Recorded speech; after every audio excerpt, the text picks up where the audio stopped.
Good evening, everyone. This is Denise, and you are with the Midweek Update with Drake on Global Voice 2012. Today is Wednesday, August the 1st, and once again, there is a great deal happening in our world, and we have some significant updates, I'm told, from Drake this evening.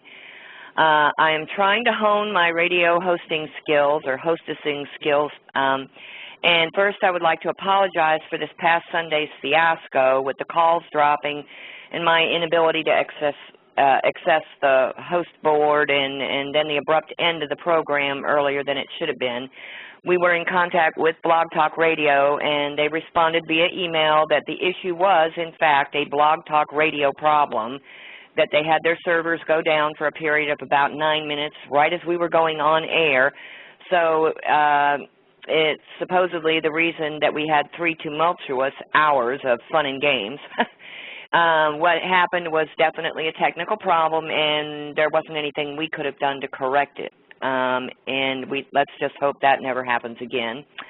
I want to thank all of my helpers who are working behind the scenes to assist this evening with the email, the chat room, and everything. And we have an important announcement beginning next week, August 9th. We will be hosting a variety of very interesting guests on Thursday evenings starting at 8 p.m. Eastern Time.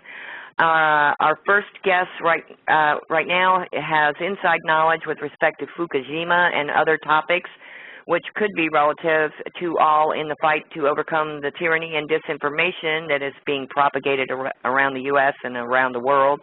Our guest's name is Douglas Dwayne Dietrich, internationally recognized as a renegade military historian, global crisis analyst, author, and motivational speaker.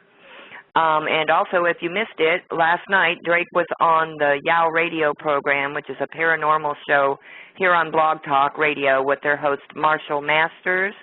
And Marshall's guest last night was Alfred Lebermont Weber III. And it was a very interesting program. We are posting it on our Facebook page.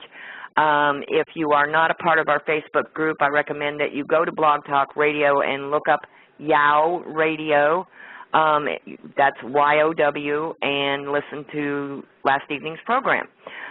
We also want to announce that we are speaking to Mr. Weber, who was their guest last night, and he is to be on our program on one of these Thursday night programs in the very near future, within the next week or two.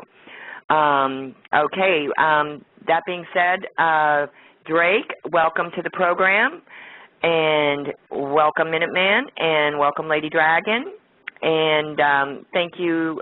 We have Grammy with us this evening, and we have international guests waiting online. So, Drake, I understand you have some pretty explosive and new news to share with all of us.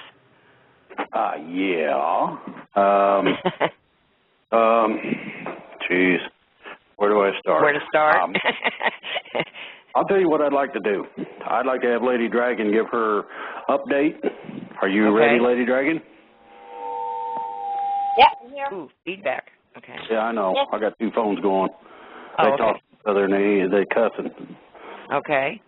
Okay, Lady Dragon, have you got updates? Hello? Hello? Yes, we can hear you. Yes, can you hear us? Yes, yes. Okay, please, go ahead, Lady Dragon. Thank you. No problem. Here we go. Remember last week I was talking about Romania. They were trying to impeach the president over there. Well, yes. There was a problem. Not enough people came out. They needed at least 50% of the people that was signed up there, and they did not have 50%, so they could not impeach the guy. But the people that turned out, 87.5% of the people that turned out are voted to impeach the guy. This is what we're talking about when we say, well, people have to take action. Now, there in Romania, they had a chance to remove the guy, but because people did not participate, did not take action, they were not able to remove him, you know? Now, News, Barclays is in trouble again, getting investigated again because of again, money missing and taxes and stuff. So Barclays is in trouble again. Tomorrow we have a crucial meeting concerning the bailout, the ACB, the bailout for Europe. So we're not sure what they're going to say, but tomorrow they'll try to maybe do something there. I don't know. It's tomorrow. I spoke last week about the HSBC Bank being in trouble. Well, they are again in trouble. They're being investigated, them too, for, again, money missing. I have, there's a conference in Las Vegas, I think they are, the DEFCON hackers. The UN is asking the hackers to secure the internet, you know. So, like, they're being a bit hypocritical here, you know. It's much more them that's causing the trouble than the people on the internet. Odd news. Hey, Drake, did you hear about what happened in India, the 2 days blackout? Right? Are you there? I didn't. 2 days they were without electricity. 3 big grid fell off. They've been millions of people without electricity. So I'm not sure exactly what was the problem there, but that's huge, you know. I have another news concerning the secret transcript of 30 years came out to say that vaccine was based on lies in the U.S. and the U.K. Very interesting news. I found a video where the inspector, the so-called Inspector Coleman, that's supposed to inspect the Federal Reserve, she was asked in a video of 6 minutes, she was asked, what are you doing about the $9 trillion that's missing? She was not aware of it. She looks like really somebody absolutely no clue what's going on. Inspector Coleman really did not look good on that video. I advise you to everybody to look at this. The gentleman was right to the point, and she never could answer what's going on. So she has no idea what's going on. And my last news, last but not least, I have found a website that's calling for Occupy Monsanto. And they have a list of all the facilities of Monsanto's in the U.S. and Canada and all over the world. So people that dislike Monsanto or hate Monsanto's like us, well, you can occupy Monsanto's now. They are organizing to occupy Monsanto. So that's basically it, Denise. Drake, are you there? He may be getting some more information, Lady Dragon, because he's not answering. Let's see. No, I'm here. Oh, you are there. Okay. I keep forgetting I put this thing on mute so you don't hear me typing and stuff. Oh, okay. Okay. This is going to be kind of a split show in a lot of ways. But Drake, excuse me, do we want to ask Minuteman if he has anything to add before we get started? You got anything, Minuteman, right off the top? Well, it can wait. It's nothing that can't wait. I think I've got some. What I'm going to have to say is this evening's going to be kind of motivational in nature. Well, did you get the email I sent you? No, sir. I have not got into my emails yet today. Okay. Well, I would suggest that you look because we've got some opposition in terms of the militia. Now, I'm going to start this out by dropping a nice glob of crap on everybody. Everybody is familiar with what Agenda 21 is. Agenda 21 also goes to a thing called sustainability. And there's a group called ICLEI, Local Governments for Sustainability USA. The website can be found just by looking for the ICLEI and put it in your search engine, and it'll come up. Now, what I want everybody to do, this is your own little homework assignment from me. I want you to take a look at the membership list. Every last state of the Union has somebody in there, and some of them, a lot of them. Now, here's what this does. This makes them a part and party to Agenda 21. They don't know it, but it's happening. Now, along the same lines, same sort of proliferation, we seem to have a conflict of interest in how things are to be restructured.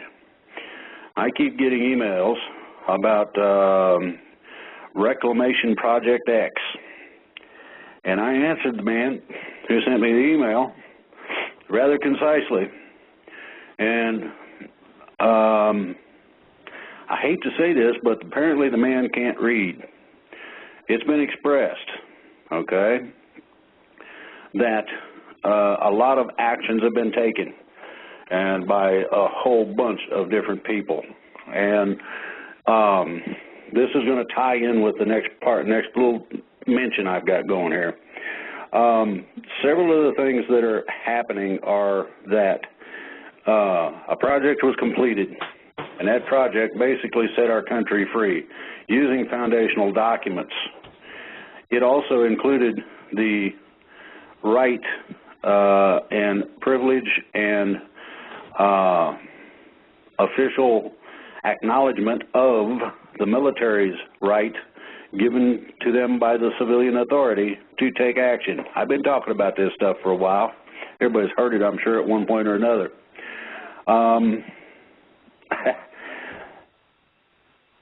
There's the problem that the information is not correct that this man's putting out, for one. And number two, this goes to the, quote, blogosphere. Each and every last person who has a website, who runs letters of information and reportings, needs to do something. And I'm going to bring it to your attention right now. There is a base problem with information, and it goes to two things. One is that each and every one of us, to include myself, gets a portion or a piece of information. Then they go about expanding on it and jumping up and down and saying, whoopity-doo, looky at this. Okay. I have been selected over the last few days to be talked to by certain principals involved in everything that I've mentioned before. These people have been fully briefed on the plan that I mentioned. Oh yeah, it's real. It's there. To go along with this, they are a combination of both active, retired, etc., intel personnel, to include special forces, etc. In other words, these are not people to sniff at. The main gamut of this is this, and I'm going to hit on it right now. The white hats, and I'm going to hit you right square between the eyes with this. The white hats are not what they might seem to be, according to some people. Some people do not understand what it is they are actually doing. Now, the last report is, let me see here. Let me get on here. Boink. I love it when I go boink. I click on something. Come on, connect, you piece of junk. I got an internet speed that caterpillars run circles around. Don't want to connect right now. That's wonderful. Service unavailable. Don't tell me that happy stuff, you liar. There we go. Now it come up. I'm going to refer to the President White Hats report of July 20, 2012, number 46. And I'm going to suggest that each and every person that has a blog, everybody that reports the news, this includes Alex Jones, this includes Glenn Beck, all of you, everybody, I've read it thoroughly 3 times, and if you take a close look at it, what they want to do is they want to get us to start talking to each other, for one thing. Number 2, comparing notes. And number 3, getting our reports to a point where they actually come together. Now, this would be like me having specific inside information that, say, Alex Jones doesn't get right away, and my sharing that with him so that he can reach as many people as he does, as well as myself. No one, and I'm going to say this plainly and clearly, nobody in the blogosphere has the same audience. Sometimes it overlaps, some here and there, it varies, but we do reach a majority of the people. Now, here's the gist of it. Very simply, the ideology that we need to stand up and honestly stand for our freedoms. I mean, this is the last go-around, last chance.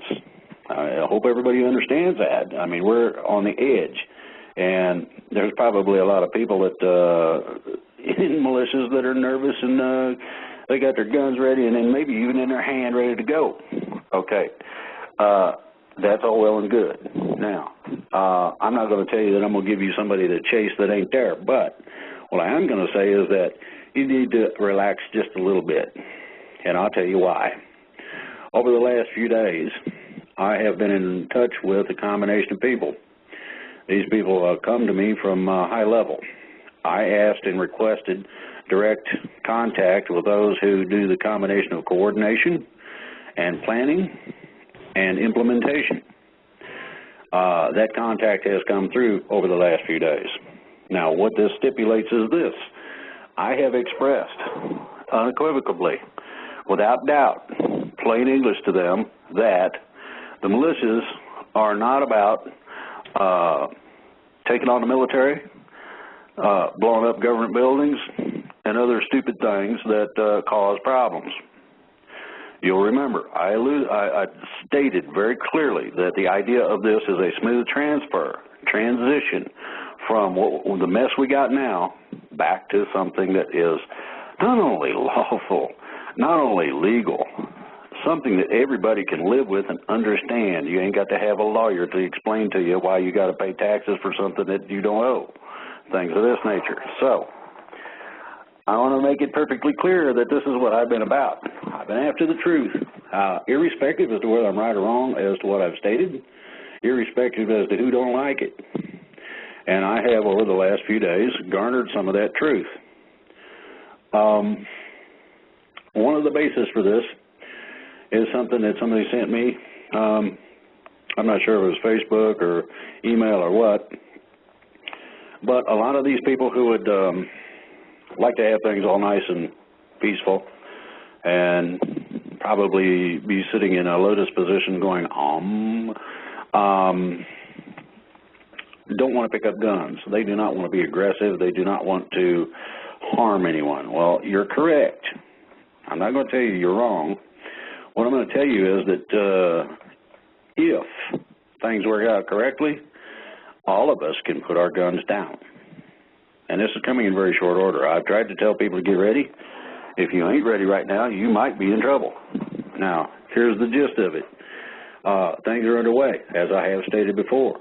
And these things are some of the things that I cannot out. I cannot talk about to the extent that somebody might understand who I'm talking about, because they end up dead. When you take 2 or 3 of the major players or special links out of a TV set, it ain't gonna work right.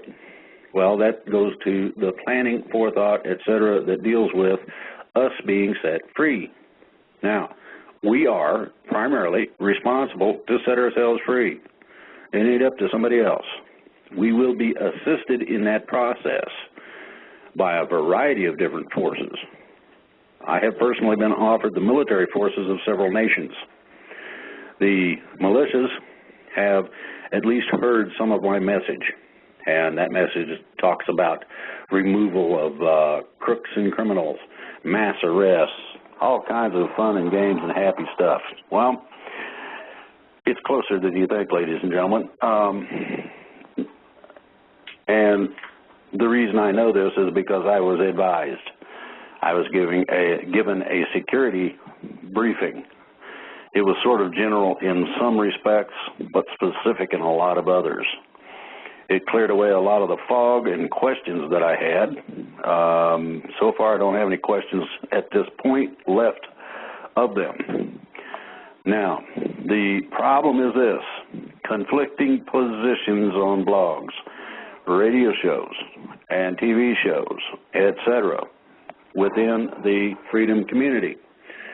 What is needed, what is required, and what we need to do is to unite. I don't care if Glenn Beck scoops me. I don't care if Alex Jones has more information than I do. If I listen to his show and learn something, I'm better off for it. And I look at it that way. I might get a hold of something and put it up and mess with a show that somebody had planned, that they had planned around something. If that's the case, well, you got two choices. You can run with your show anyway, and it's still breaking news. Even though somebody's put it out, you can still run with it. Ain't no problem. If you'd like, we could all get together. Now, you want to think about something. Think about having all of the major players in terms of this broadcast: Alex Jones, Glenn Beck, name whomever. Put them all on at the same time. Now, I got in the chat room, and I told everybody and their mother-in-law, come on with it. Quite simply because I know everybody's got questions. Now, I was on a different show, and I got into the ET area because there is a lot of misinformation and bad information that goes around about that. And the ideology of the coming changes, that's greater changes, that's ascensions, that's survival, that's this and that's that. And I explained some of the science in a very relative form, something everybody can do about it if they want to. I suggest that you listen to the link, and it'll give you an idea to some extent as to what each of our importance and position is. Each individual has contributions to make. Now, along with this, as I said, I got an email or something on Facebook or whatever that the peaceful people and others had heard enough of the gun shit. Ladies and gentlemen, sorry about the four-letter word, but that was a quote. And I understand the idea of crap. Everybody does. You either stepped in it or at least smelled it or something, because everybody does it. So I'm going to elucidate on this. I'm going to make it clear. There are two choices, and those two choices are not nice. You can either be eaten, totally consumed, totally wiped out, forced, under whip and caning, or shot if you're too inconvenient, if you don't comply with these people. That's what you got in store for you if you do not stand up and say, I'm free. Now, you can stand there like that brave person, and I give this person high marks. This little dude with his satchel in one hand, coat in the other, stood in front of and faced down a battle tank. Tiananmen Square. That is peaceful resistance at its highest form. This is courage above and beyond. If it were possible for me to give that man a Congressional Medal of Honor, I would do so. And I'll tell you why. I've stood against tanks. Only these guys were shooting at us. It's a little bit different when that happens. This person, on the threat of being run over by a tank, stood in its way and stared it down, and they complied. They stood down looking at him going, don't get that on a tank, it might be contagious, or whatever the problem was, doesn't matter. This is the type of nonviolent, total courage that I'm asking from all of these people who have had enough of the gun stuff, yet refuse to be violent in any way. And one of my best friends, whom I lost in Vietnam, was a medic.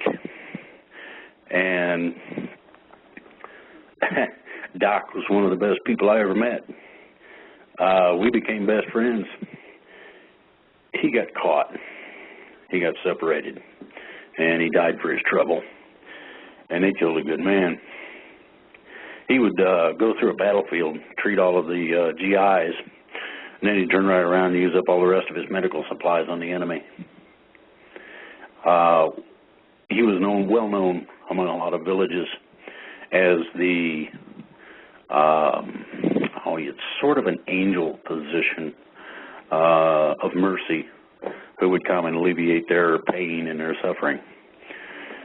And yet they killed him anyway, and they did not do it in a nice way. These are the things of war that people don't want to hear. They don't want to see it on TV. They confiscated all my pictures from Vietnam because I had some things in there that they did not want out. They called it classified information and kept it. Some 600 photographs. Oh, well, that happens, I guess.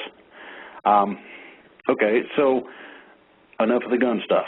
Well, no, not enough. Those of you who are in a position to be armed, those of you who are in a position to be associated with an armed group, you need to do two things. Number one, be ready, because it very well may come in the next few days that you get a call from the military requesting your presence to take care of something so they can go deal with something else. Now, you want earth-shattering news? I said the next few days. I want you all to be aware of the next few days. There's a lot of things happening in the next few days that nobody knows about.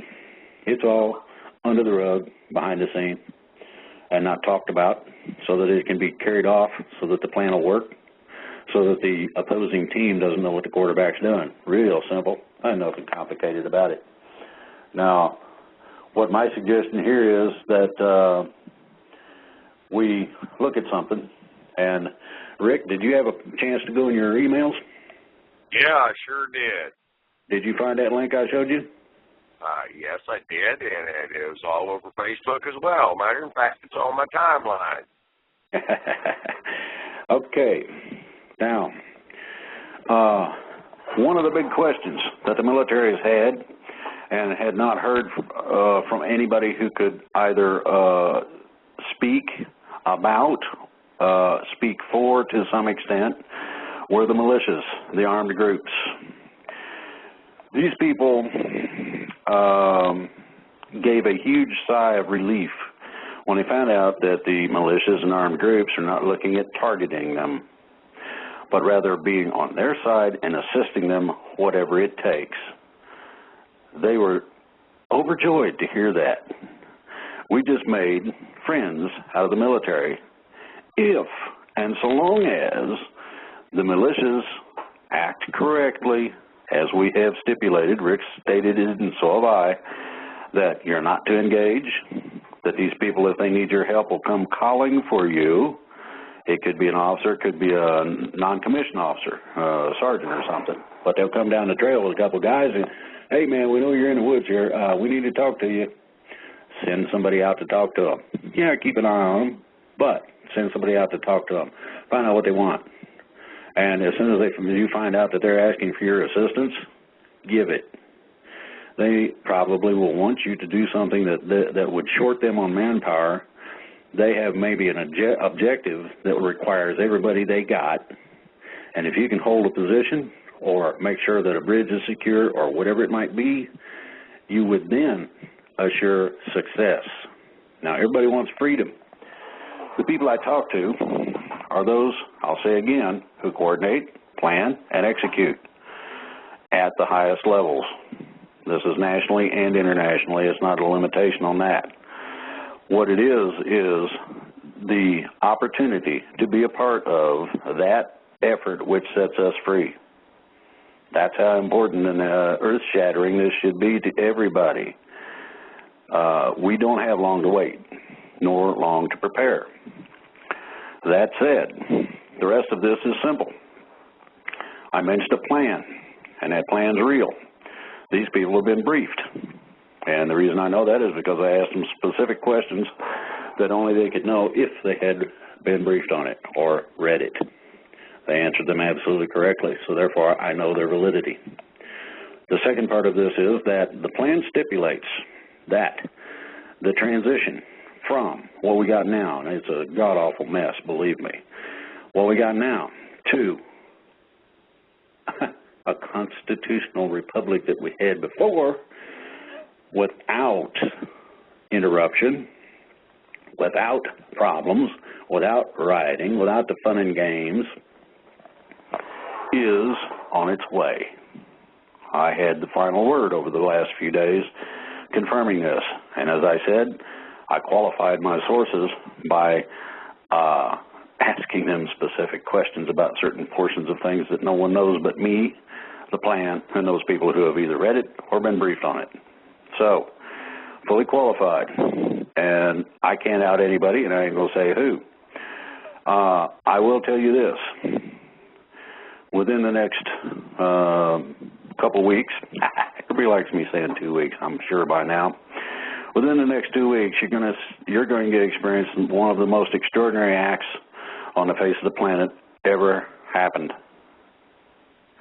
It will be as awesome as the shot heard around the world, and then some. It goes well beyond most things people are ready for, and it goes well beyond most of what most people believe is even possible anymore. Now, think about a government that don't screw with you anymore. Think about something that is on your side for a change instead of everybody else's, or is its own little whatever, does what it wants to kind of thing. This one report I'm looking at from the White Hats is interesting. Report number 46, July 20th, 2012. I'm going to suggest that everybody and their mother-in-law read this. I am going to see that it gets posted on our website, both out and as a permanent page. There's a reason for that. The word, as I stated before, we're supposed to be pre-warned about things happening. We now have the direct communication necessary for that pre-warning. That pre-warning is now available. Anything of extraordinary nature, dealing with our freedom, dealing with the actions of military or police or whomever, will be made known to several of us at the same time, ahead of schedule. That means we'll have a couple of days to look over the information as to what the operation is, what it entails, and its intended outcome. Now, intended outcome means that they would like for it to be peaceful, but they don't have any reservation about pulling the trigger. Anybody that wants to resist, I hope you got good body armor, and I mean that. The idea of shooting people is nasty. Anybody that has ever done it knows this. You pull that trigger and you never forget what that person looked like when you did so, period. It don't matter if it's close up, don't matter if it's at a distance. You get to go and make sure that they're no longer able to do anybody any harm. And when you go look at that person, you find out that they might be a little kid, 17, 18 years old. You might find that they're big enough physically, but they never lived a life. And you just turned it off, cut it short. There's a song called War. What is it good for? Absolutely nothing. And they got that right on the head. They hit that sucker with a hammer just as hard as you can hit it. That's absolutely correct. So, we are looking at the probability, and this is the major probability, of having several things come about, and these things are going to go towards and be pushed in the direction of a totally peaceful transition, as much as can be expected. So what we've got in that is that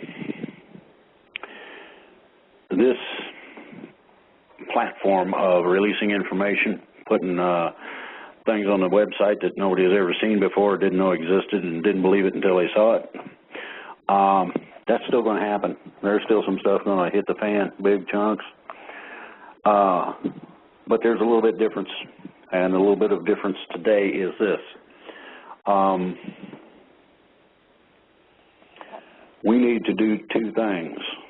We need to have some form of command structure. Now, a lot of people are not aware that a local government is a command structure. A lot of people are not aware that civic groups, you got a president, you got a treasurer, you got a command structure. Now, after you get past the command structure, you get into all kinds of different people, all kinds of different backgrounds, etc. Doesn't matter. They all are there because they like what's going on, or they're interested in what is going on, or they want to participate in some way or another.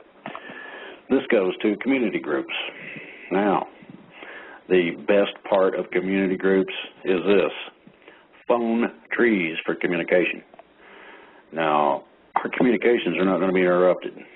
I am making sure of that as we speak.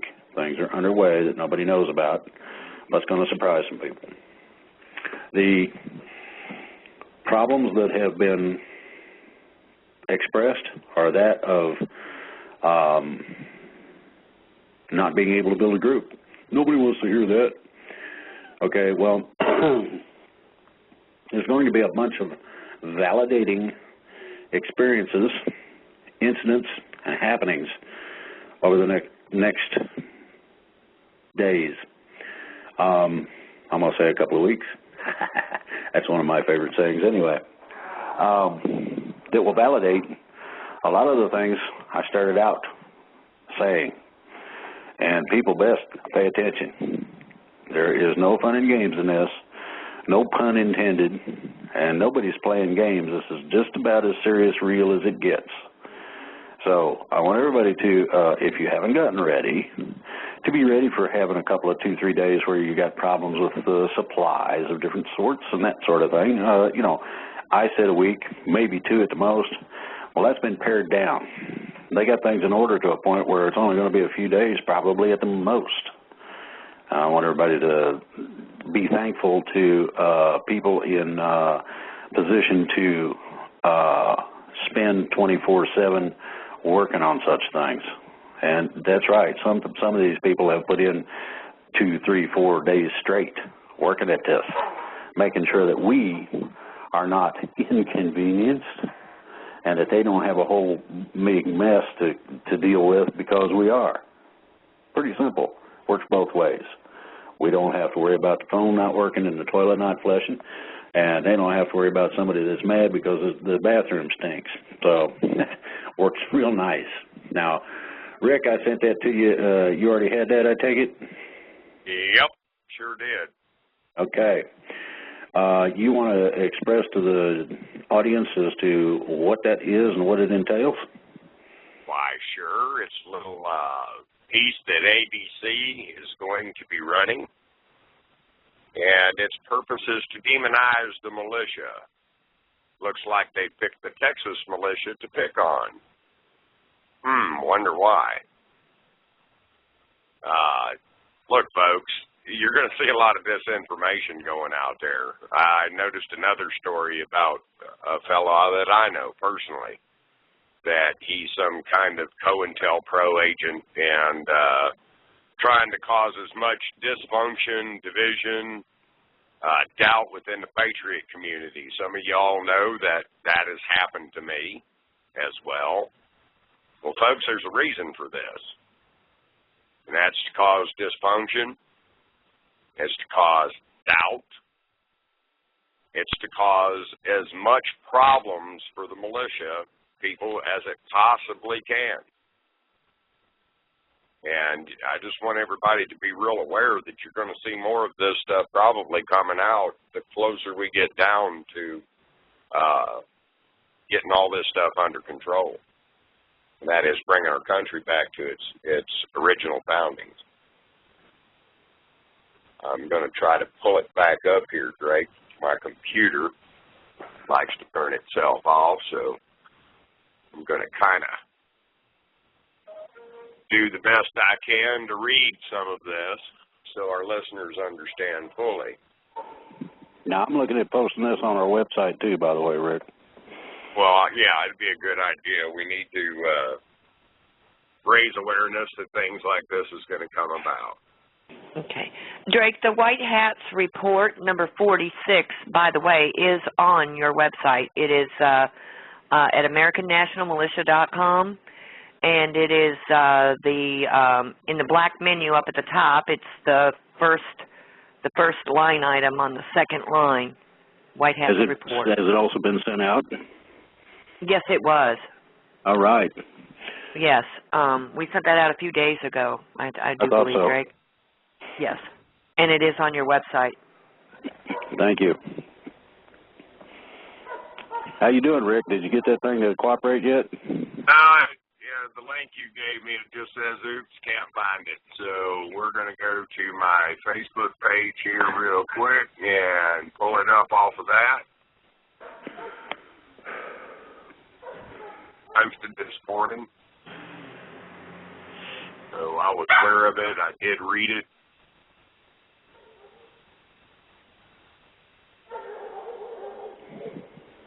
My response to it, by the way, was, hey, we'll take any advertisement, good or bad. It doesn't make any difference. Most people out there know mainstream media is full of lies anymore anyway, and that's why they turn to the Internet. So. Good grief. Somebody's feeding the dogs. Yeah, my wife pulled up a few minutes ago. She got in from town, and that's probably why some of our listeners heard mine sounding off. That's why these are going off, I'm sure. Where is that post?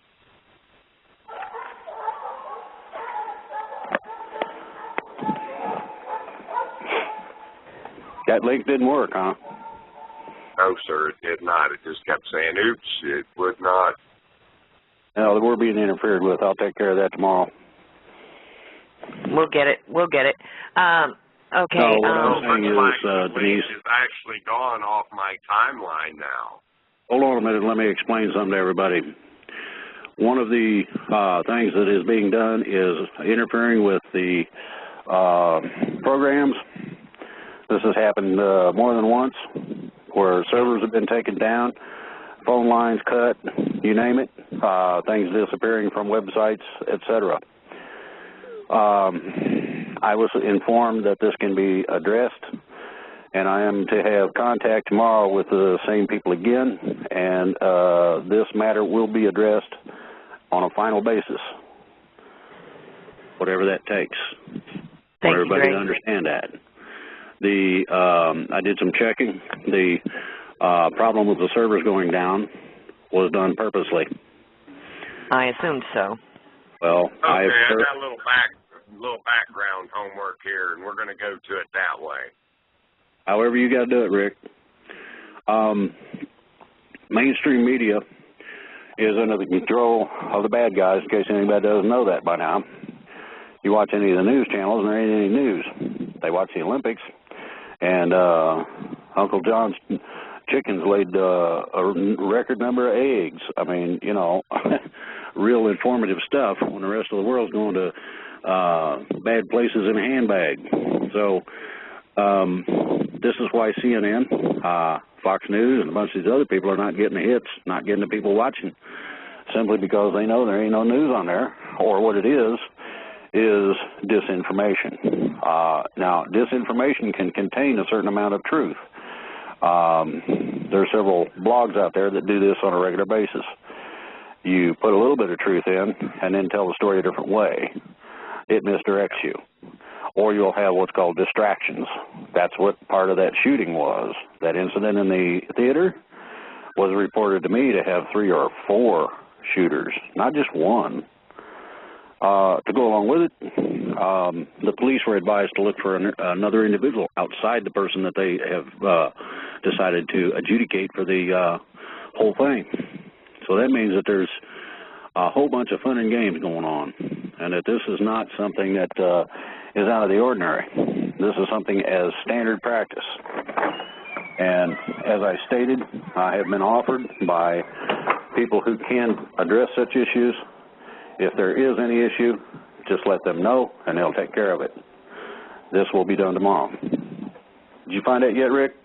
Oh, yeah, we got it all pulled up here. Let me read. There we go. Go for it, bud. It's Lorenzo D. Bonaventura, produced Texas militia drama, sells to ABC. Well, let's go into that title. Let's explain what's happened here. It looks like a fellow by the name of Lorenzo D. Bonavana came down in here to Texas and got a hold of some of the Texas militia members and wanted to do a film. And of course, you know, when they do that, they come in and they're all down with you. You know, they're all about the militia. They want to get the truth out. Blah blah blah blah blah. I think all of our listeners know the routine. Well, what they'll do is they have a funny way of picking and choosing which militia groups they want to mess with. If it's a good militia group that's pretty well organized, does the right things, community-based, has connections with the sheriff, deputies, things like that, they seem to negate away from them. And what they do like to find is, well, the militia units or entities, state entities, which we're against, that are having dysfunctional problems amongst them. Thus the title, Militia Drama. Now, I think we all know anytime you get together with a big group of people, you're going to have differences of opinions. Sometimes egos come into play. I think everybody knows the scenario out there. In other words, what we're trying to say is it doesn't matter how many people you get together, there's always going to be issues amongst that group. And these people evidently have really, really played on that. So what they're going to do is pick the Texas militia, because Texas having one of the biggest militia membership in the United States, within that state alone, and knowing that we're probably one of the most professionalized militia groups within the United States. Most of them are working with their sheriffs, pretty well organized, have created nice county groups. They train regularly. They're really good militia groups with good people involved with them.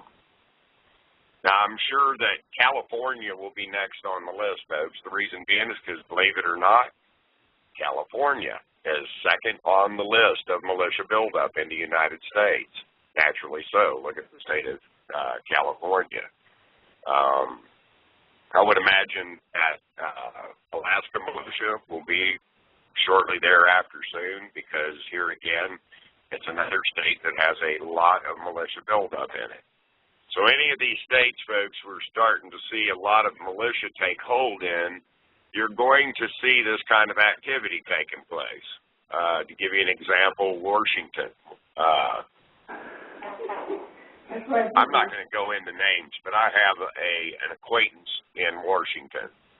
Now, I'm going to call this acquaintance a friend again. We ran into some differences in views.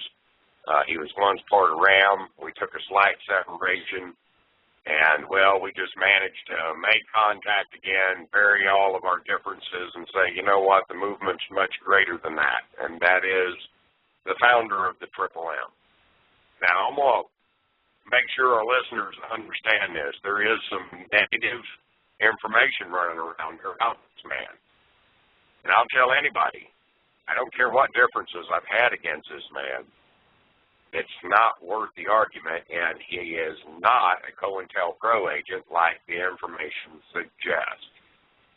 So, folks, if you're starting to hear that the founder of the Triple M site's COINTELPRO, disregard it, please. He's not. I've known the man for 4 years. He's a very, very good patriot. He's busted his hind end for, shoot, as many years as I have in the movement. And heck, we doesn't always agree, but that doesn't take away the hard work the man's put out for freedom in general. I want to make sure our listeners understand that. I'll mention again, you all have seen, or a lot of you guys have seen, the disinformation that they've tried to throw out there about me. This is all orchestrated, people. This is orchestrated by people that come into the patriot community. They pose as a patriot, Or that, or they're a journalist that says, hey, we're all about you guys. We want to do something good for you. And, well, it turns out bad. That's just the way these folks work. They're not truthful people. They lie and deceive their way into a story as such. And we're going to see stuff like that. You're going to see the militia called neo-Nazis, racists, all kinds of stupid things, which basically is an insult to every American. It's just a way to try to get people to understand that, well, they don't like that Second Amendment, and they're going to try to get rid of it. For people out there that don't like the guns, you know, that's your right. We understand that, and we respect that. And guess what? There's no way we can ever have enough of the gun talk. We got to have gun talk right now, folks, because that Second Amendment, even to you peaceful folks, to the ones that don't like the guns, guess what? If those guns fail, you're a victim. That's the way it goes. You become the victim. You know, it's nice to be peaceful and loving. I'm a very peaceful and loving man. But there's a line I'm going to draw on where that peace and that love has to end. You know, folks, I've had to shoot somebody before, sorry to say.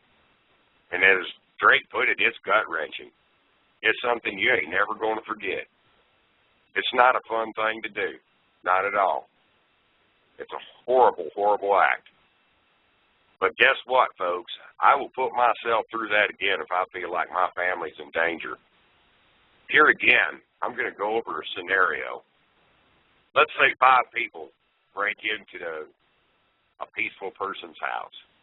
One of the people I'm speaking to right now is those peaceful people that said they've heard enough of the gun talk. Let's say 5 people broke into your home, and they intended on murdering you and your family, which this has happened. This isn't something that doesn't happen. It happens all the time. Do you really think you'll be able to talk your way out of that using peace and love? I mean, sure, I understand your reasoning if you was talking to somebody that had that same mindset as you, but some of these people don't, folks. They don't care. They probably killed so many people in their lifetime that either that or whacked out on some kind of drug or something. You don't know what's going on. That they don't care. They don't care what you got to say. So if you think that your weapon will be using your love and your peace, it's just going to get you and your family killed.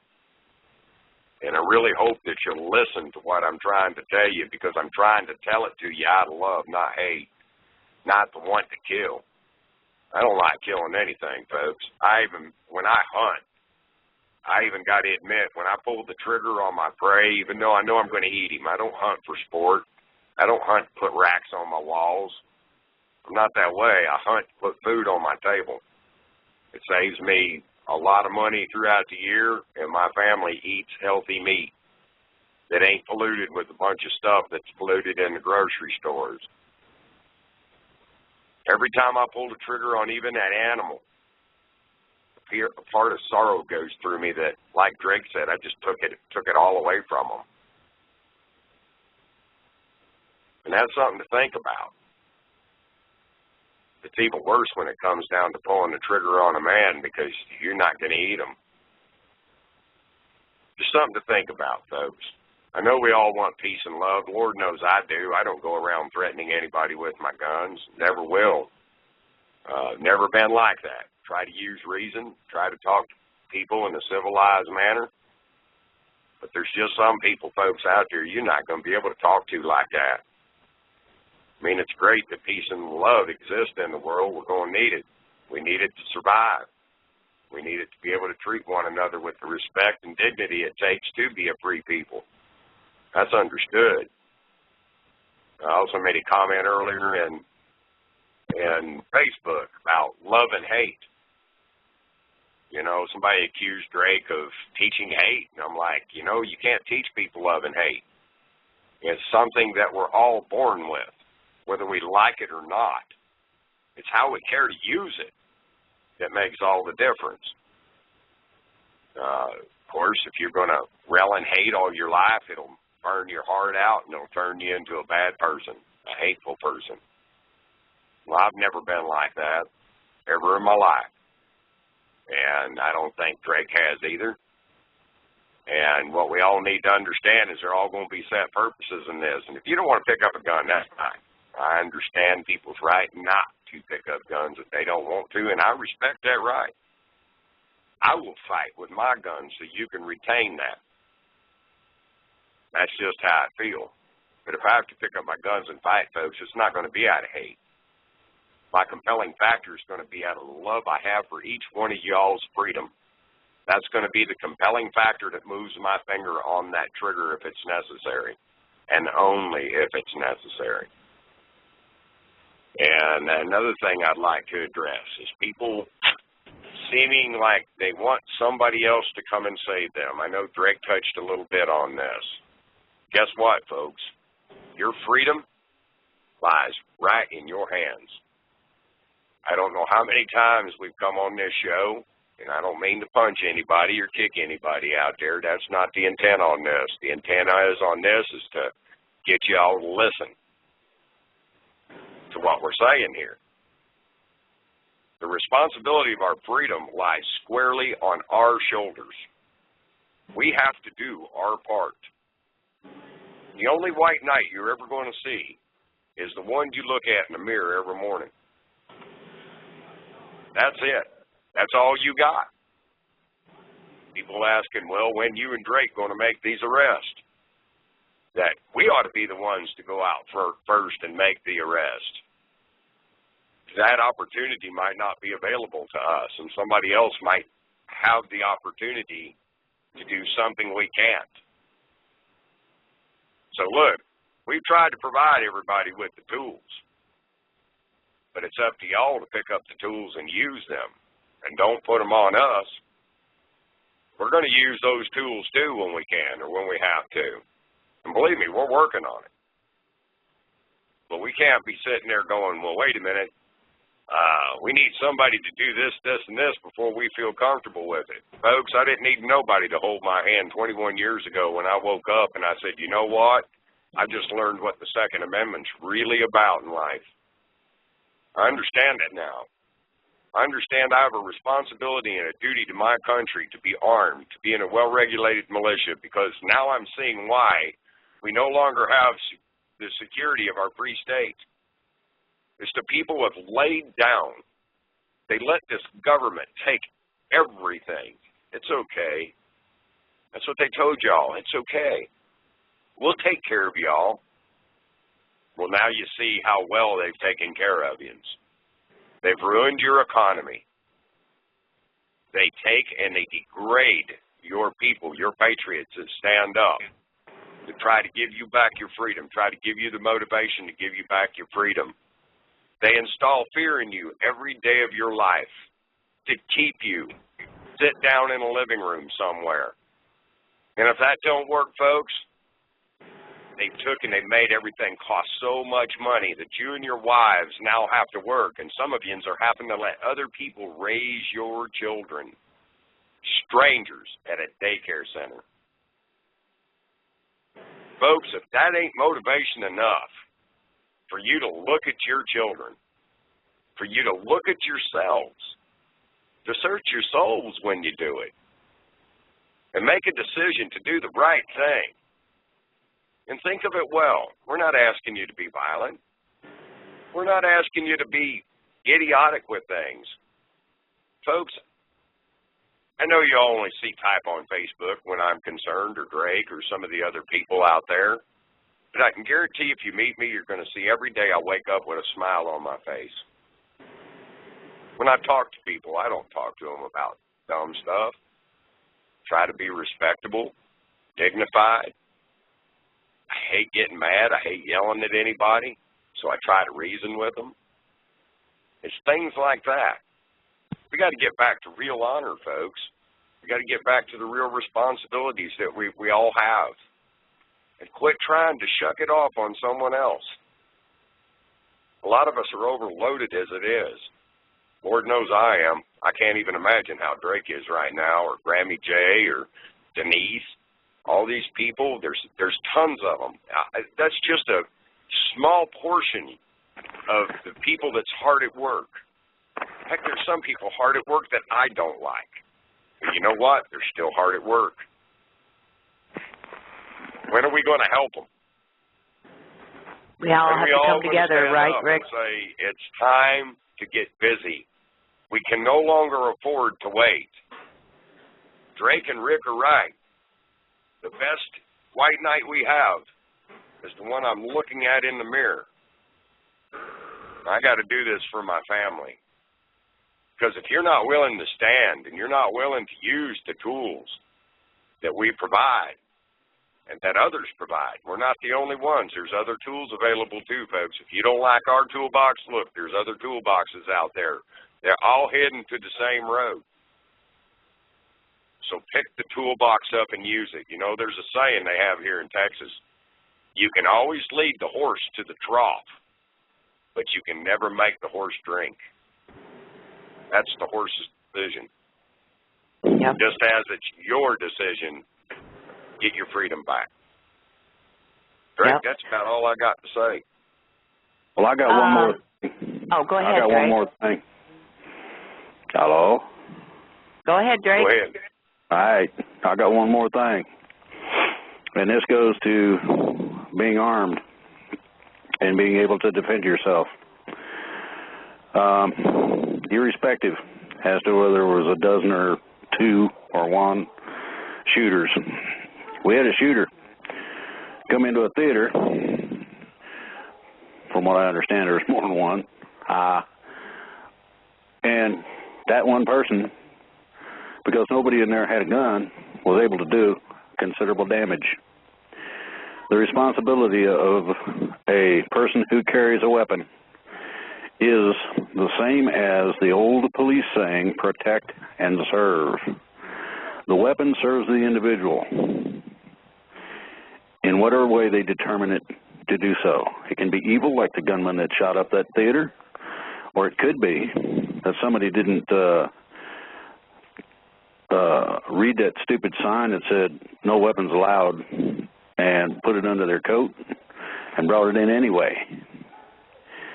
I'll suggest that if one person who is proficient with firearms was in that theater, that there might have only been one or two people shot. I want you guys to understand that the police weren't there to protect them and may very well have been a part of what went on. This is undetermined, and we may never know the answer to that. The same thing's true of another individual who pulled a gun out, shot a representative, killed some people. One person with the responsibility of carrying a firearm can negate that. And they had police and security at the place. I didn't hear about them. Yeah, all over the place. I didn't hear about them pulling a gun out and shooting a guy. I mean, give me a break, folks. I don't like getting shot at. I don't like shooting at people. But I can tell you this: if you shoot at me and miss, all it does is make me mad. And I am armed all the time. I don't care if you got a sign on your business that says you can't bring it in. I hide it under my shirt, put it in my underwear. I'll have it with me. Simply because I know for a fact that when seconds count, the police are only a few minutes away. And you might call them up, like one song says, and they put you on hold. Now, and it ain't their fault. There ain't enough of them. The reason that we need to take our responsibility is because these things have been perpetrated or made to happen against us in order to make us unsure, in order to make us feel like we live in Beirut, Lebanon, where the bombs go off, or in Israel where rockets come whizzing through the windows, or some other wonderful perpetrated intentional place that ain't fit to live. The Jewish population of the United States is here for several reasons. First of all, people don't mess with them a lot. Number two, they're not living in a friggin' war zone. One of the things about this country I love is that I can sit peacefully and watch the sun go down, and I have to worry about mortar rounds going off in the yard and that sort of thing. The intention of the people that we are against and are fighting against and making all our efforts against would do that very thing just because they think it would be funny to see how fast we could run. Just that simple. They think that's funny. There are extraordinary events coming. I've stated that, and I'm going to state something that goes along with what Rick said. Somebody else needs to do the first thing. Okay? Well, I'm going to tell you, and I'm only going to give you a very general case deal. You got an extraordinary event coming very soon. That extraordinary event will let you know, without a doubt, where everything stands. That's part of the purpose of it. The rest of it, I hope, will be explained by those people who are handling the situation. I may become a voice in terms of making announcements for people where I would get a report. And this may be, and I'm not going to say for sure that it will be, it could be from the press room at the White House. It could be from varying places. There are a lot of possibilities. It may be that it's a simple press release. It could be that it just hits the news. At this point, it's all up in the air. But this extraordinary event will define things in such a manner that there is no doubt. You wanted extraordinary news. You expect that from me. I expect to be able to do two things. I expect to be able to inform the people as to what's going on as much as I can, to the best of my ability, the absolute truth. And there's a lot of people out there that say, oh, Drake the fake, he's a liar, da, da, da, da, da. Well, you go do something with yourself. I've heard plenty of that. And I'm not particularly interested, except thank you for the free advertising. The other part of it is this. Because I have been in briefings over the last 4 days, I have been given some extraordinary information, most of which I can't talk about, some of which you just found out about. I was asked specifically not to be specific, and I don't know how to make it any more general than that. But I want you to know there's going to be an example so that you have something to look at and say, wow, it's real. No doubt. And that's the basis of the, quote, earth-shattering news part of that I had for today. Denise, have we got a song we can play and take a break? Yeah, I was just going to say, Drake, we're about 10 minutes past our break time, and I want to give everybody a chance to refresh themselves with a new beverage and make a potty stop, that kind of thing. And when we come back, Grammy has a brief message she wants to share with us from Alfred Weber. And then we have one more person, and then we can start taking questions, if that's okay, Drake? Sounds good to me. Okay, and I also want to share with all of you a quote that was just passed along to me, and that is, so that you can ponder it during the break, that the result of failed diplomacy is always war. And at that, we are taking a few minutes break, and we'll see you back after the break. Hey, welcome back from the break, everyone. You're back with Denise, and we have a brief message from Grammy J. Grammy J, you're live. Well, good evening, everyone. Welcome, Grammy Drake.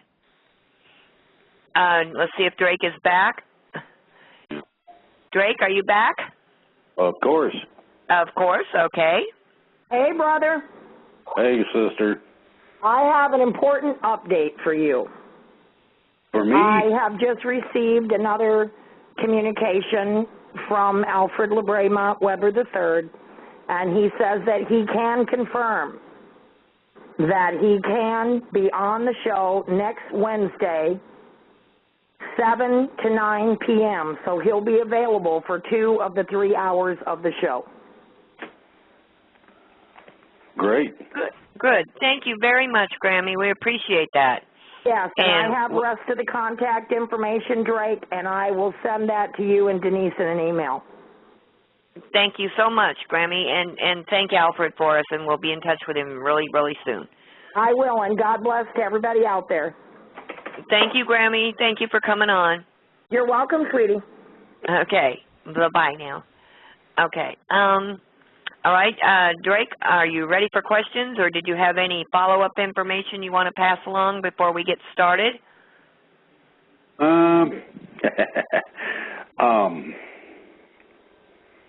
That's a just little one loud. thing, okay? And it is for everybody to understand that the essence of the freedom movement, the efforts that we are making, not only have been heard, but now are going to be augmented. We will be assisted in what we're doing. I want everybody to understand parts of that. It may be a little part for each one of us. It could be a great big thing for some of us. But be aware, the briefings I've had over the last 4 days are extraordinary. Now let's go to questions and play with the audience. Okay, well, first I have a question, Drake. Is this the second of 2 green lights, or is this a caution light, or because you said there would be the green light that we had before, and then there would be more or less a tactical kind of green light. Well, we had okay, the first one was a tactical green light for go ahead for the militias to basically get themselves ready to go and to take positions where they could watch infrastructure, things of this nature. This came from the Pentagon, not from me, all right? The next part of it is that I have made contact over the last week with several different people, and I am now in direct contact, which is a little different. This allows me to be briefed correctly so that it's not misinformation or slightly off or somebody's idea about things, but what is going to happen.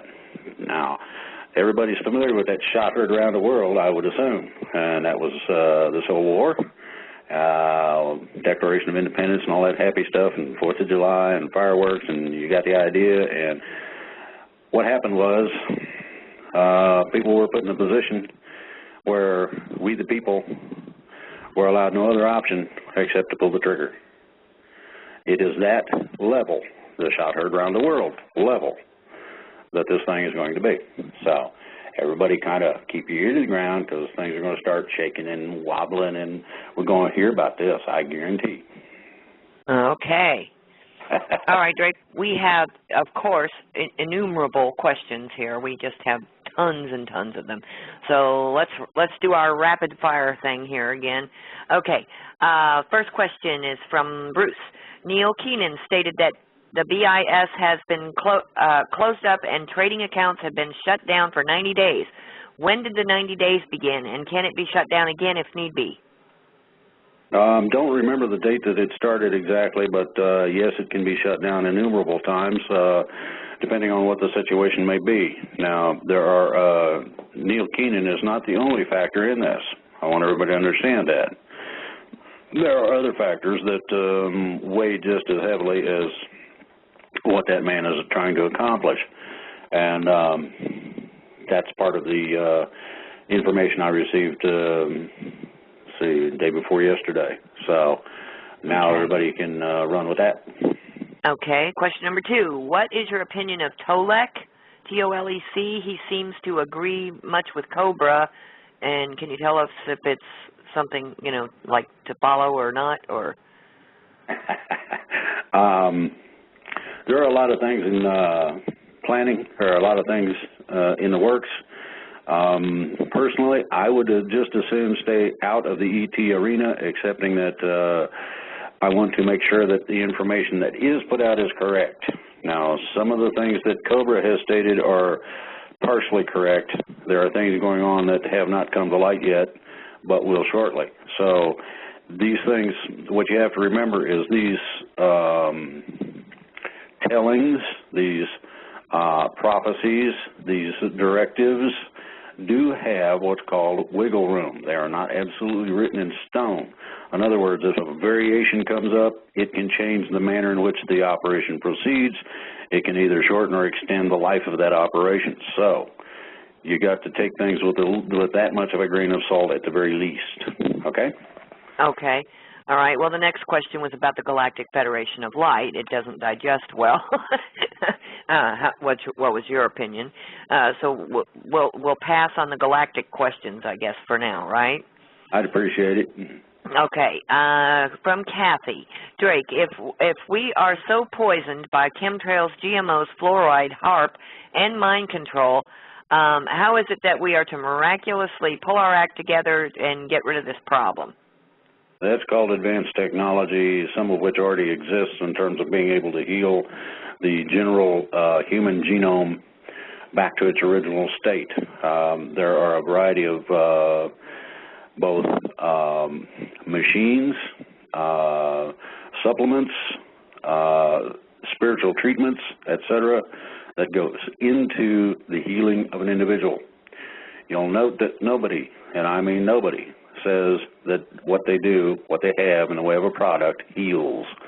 That is God's realm. And until, I guess until some of these big pharmaca people become God, even though they might think they are, they can't say they are. So you have to understand it's like the cut on your hand heals up over time, and that cut is healed by a combination of healing process biologically and the assistance on a spiritual basis to heal. Okay? Okay. All right. Okay, next one is from Tom. I am a Scot, and I live in the Philippines. The situation here is very dire. Will the change help us here in the Philippines? It's going to help the whole world. The situation is simple. You've got two bases of operations, one in Europe and one here, that deal with the financial problems that we have had that are used against us as a weapon. And as those processes are brought under control, so are the people that wield them. So therefore, as we become more free, then we can also reach out and assist. We can reach out in a friendly manner, not sending troops with guns and bombing things and all that, but to reach out in a friendly manner, which we have done in the past, and actually be big brother. Hey, we got the strength. We have the material. What is it that we need to do? Who needs food first? Who needs a drink of water? That sort of thing, rather than being somebody who comes along with a Gestapo boot and puts it on everybody's neck. Very big difference. And so the whole of the world shall prosper from our freedom, and hopefully we can spread it.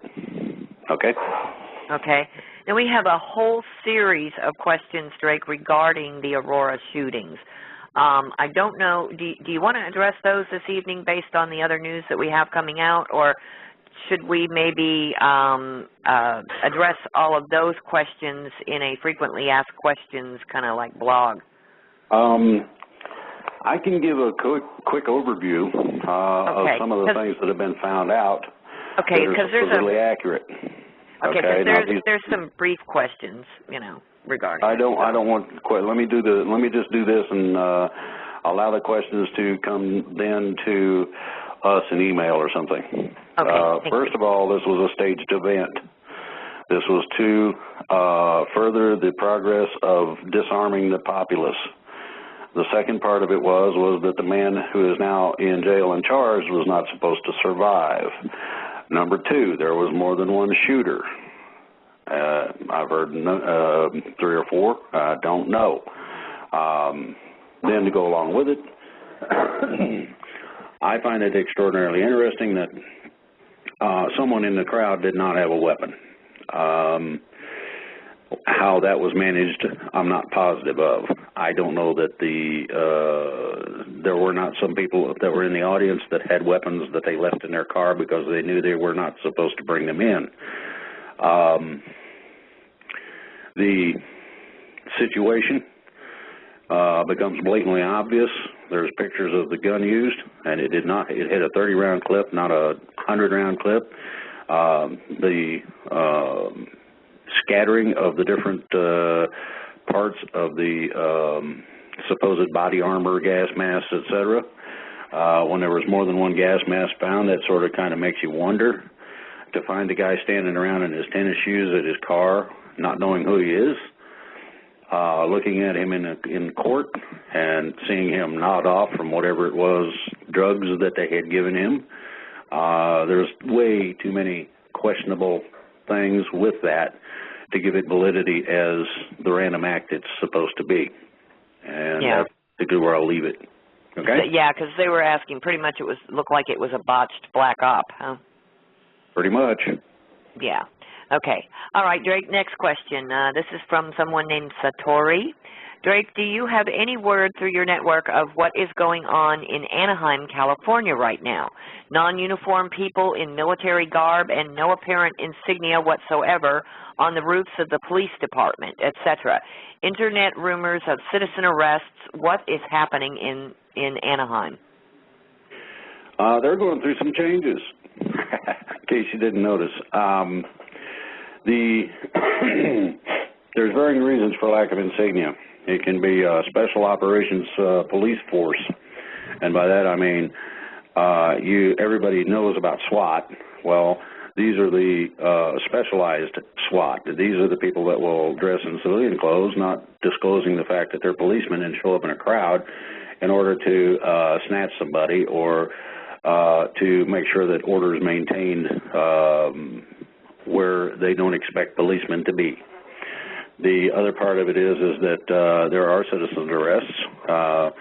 Some of the people out there have had enough, and rightly so in light of the information that I have had.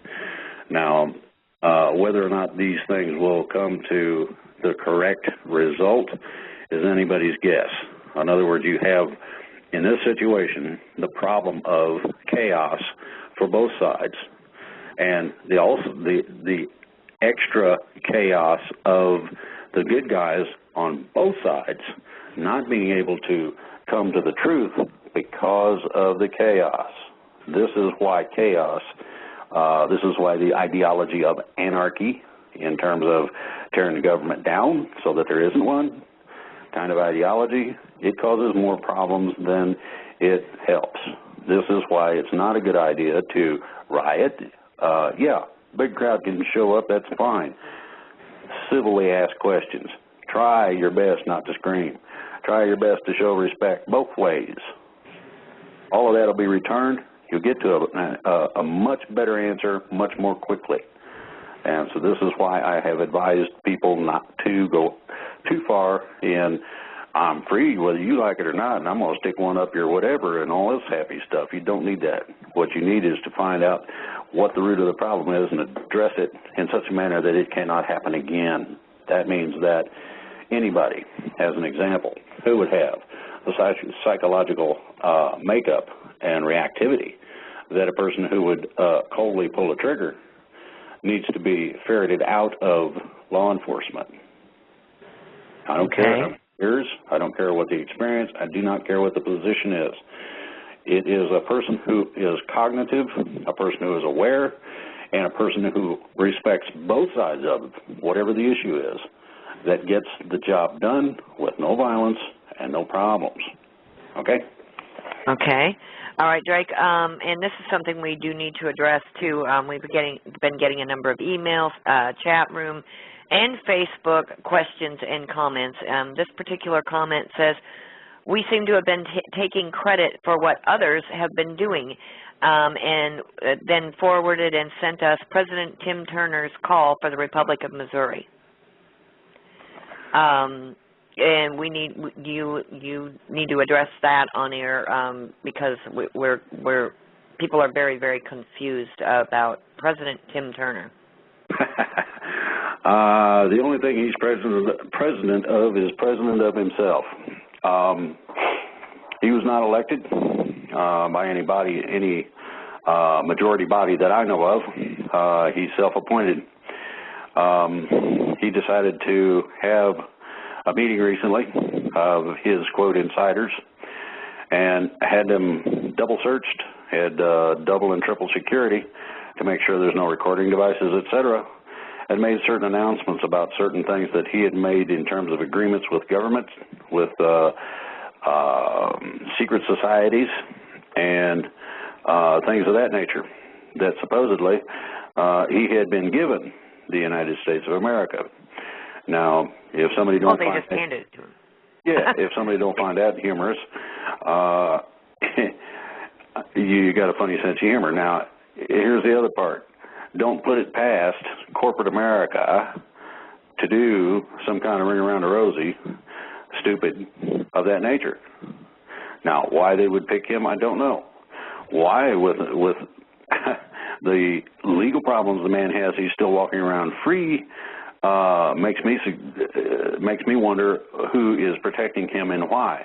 My suggestions go along with some other people's, and I'm not going to pick on any particular individual. I've heard this from several, is that he is to garner information on people who are free or think they're free and would act so that the database can be accumulated by the bad guys and used to round people up.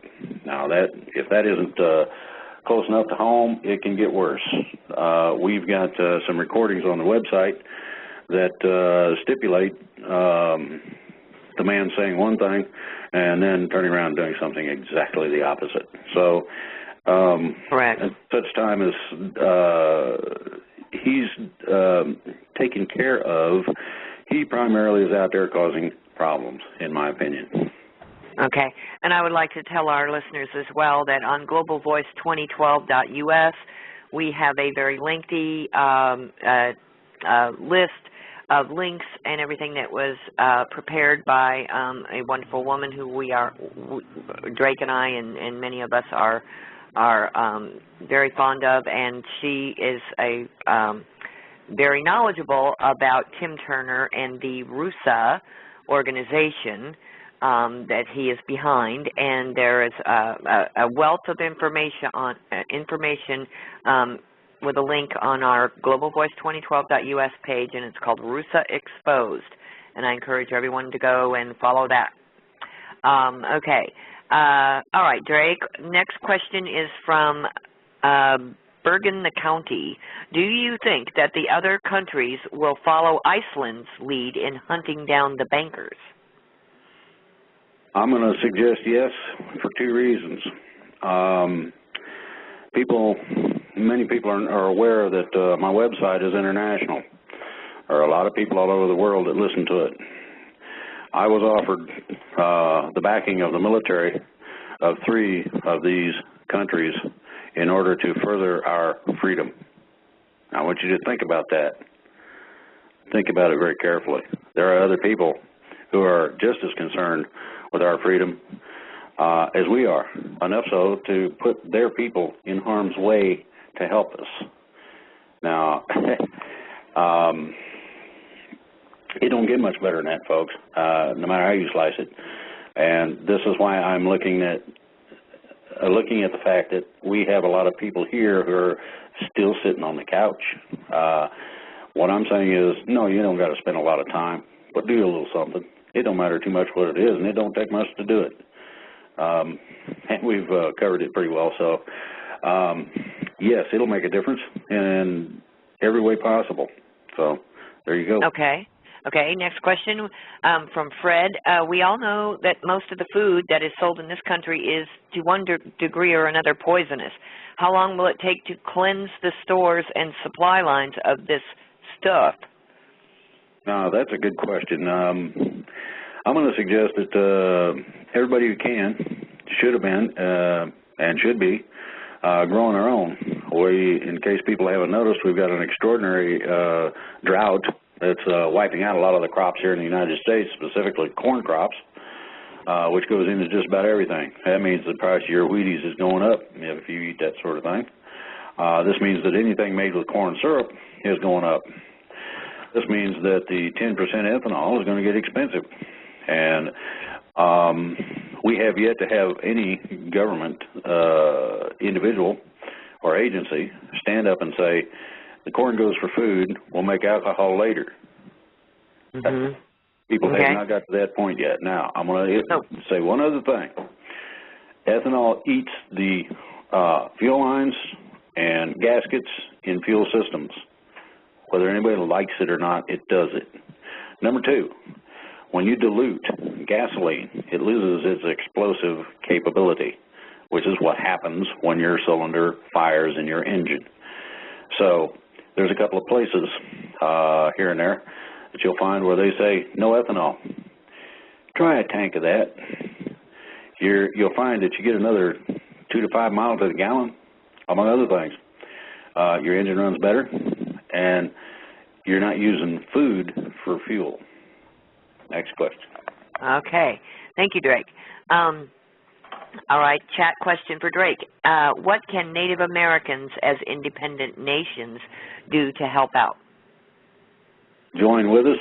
We have had a variety of inquiries into freedom.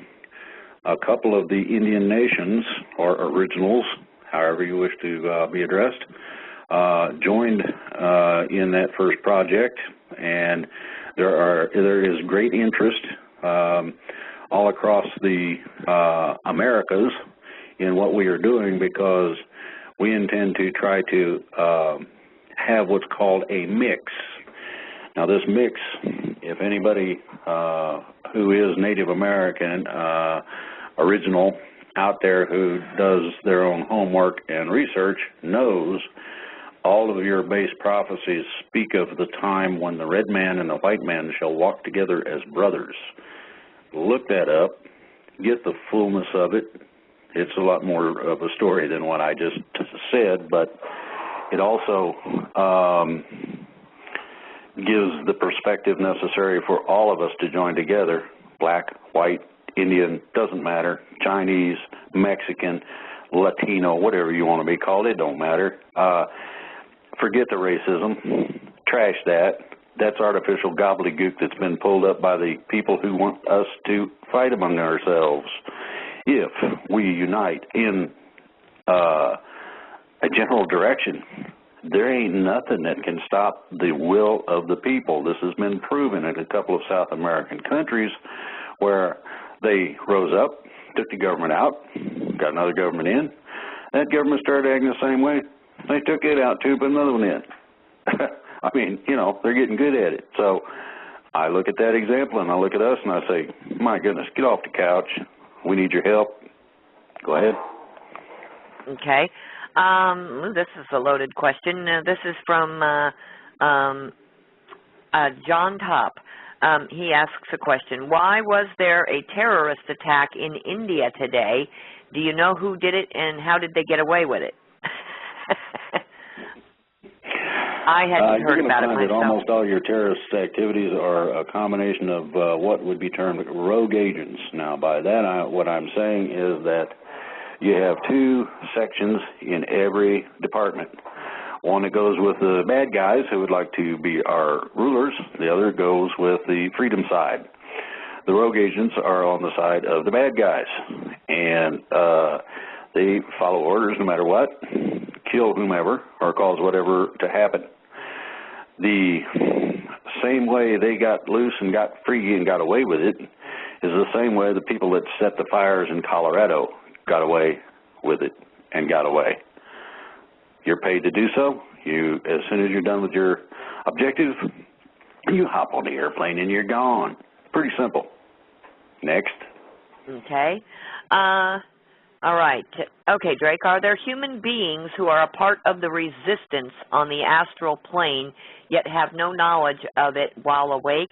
Because I've had conflicting assertions that some of us humans are off-worlders. I've had many dreams on the astral plane that I am educating souls on what is about to happen. I'm going to say yes, and it's a good probability that you may be a teacher. Most scientists will tell you that they have no clue as to what really is going on in the dream state. Some people have dreams that are prophetic, and the next day things happen that they dreamed about the night before.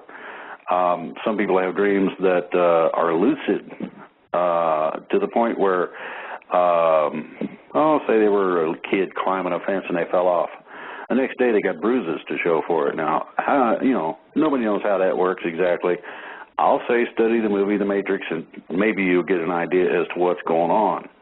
So go from there. Okay. All right, this next one must come from maybe possibly a musician. Okay, are any famous artists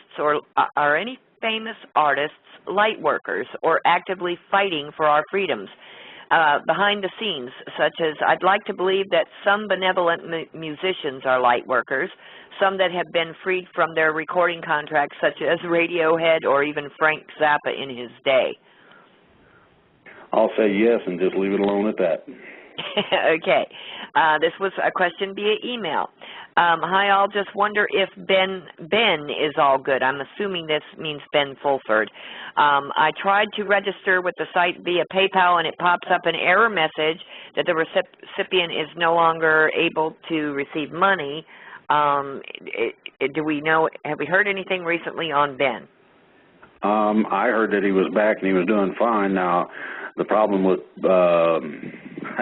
PayPal and a couple of these other financial arms of banks is that they follow the dictates of the financial rulership, meaning they don't like what somebody says, they cut you off. You remember WikiLeaks? Right, just as we are having trouble with our radio programs, and I mean, good news is bad news to the bad voice. So exactly. Yeah. So that's probably what we can relate that kind of thing to. Okay, let's see. Next question, Drake. If the USA Incorporated is in fact a corporation, then how can bills or any acts be actually passed? Corporations seem to deal with contracts, and we the people are not subject to contracts unless we agree, which we don't. Corporations don't govern the nation. Aren't all of Washington who must realize that they work for a corporation know that they are perpetrating a hoax upon the American people? Absolutely. And all that's coming to a problem ending for all these people that still believe that they are immune to the people and our will. This is coming to a screeching halt very soon, and I hope all of them who are recipients of our wrath enjoy it. Okay, and likewise, so do I, Drake. Okay, here's another question from TB. My wife is from Argentina. She has a green card, but has not yet gotten her citizenship. I have a herniated disc in my spine, and I can hardly move. I know that the United States is way behind as far as medical treatment goes for such conditions, and I would consider possibly going to Europe or Argentina for treatment once RVs and such happen. I am wondering if citizenship rules, etc., will be changing, and if passport requirements be changing, as no longer do I have a valid one if things should work out that I can go abroad for treatment. Yeah, that's I think this guy's wondering. Yeah. Okay, what you're looking at is whether or not the present suppression of travel in terms of, and a good example is our airports, is going to remain in effect. I'm going to suggest that a lot of the fun and games legalities, regulations, and stipulations are going to be trashed for varying reasons. The replacement for these will be a combination of things that will not be able to be easily falsified or fraudulently permitted. Now, there's a lot of fun and games that have been going on with integration, or excuse me, Lord, immigration, and the integrating of immigration into a normal part of our society should have been done. This means a combination of closing our borders. Yeah, I said it. Now, the other part of that is to expedite on our side an acceptance package where a person can come across the border and be readily accepted into our society as a productive member of it. I know a lot of Latinos that I worked with personally on varying projects. I've picked oranges with y'all, and you're better at it than I am. And I was a healthy white boy, and I still couldn't keep up. I have been over and picked cotton. I know what that is. I worked in a meat processing factory. These jobs are horrendous, and yet they're done simply because the life is so much better than what the alternative is. And the alternative is death. And it's either by starvation or somebody with a gun. And so I understand coming over here. At least you don't have to worry about your kids getting shot in front of you because somebody thinks it's funny or whatever arbitrary reason. So what needs to happen is there needs to be extraordinary changes in the country of Mexico, and the governments of both Mexico and the United States are going to have to be cleansed of the people who deal drugs, run guns, etc. Next question. Okay, all right. Excuse my chihuahua, everyone. Can't put her on hold, unfortunately. Okay. All right. Question. Drake, how does a legal non-U.S. citizen living in the United States, how do you see them being treated? Although, okay, like for instance, this one says, although I have lived here nearly 35 years and all my children are U.S. citizens, what happens to people like when the cabal and negatives go down? Well, if you're a legal citizen, nothing. The thing is designed, this change, this coming rectification of the problem, this extraordinary explosive moment in the lives of everybody where you actually get your freedom back.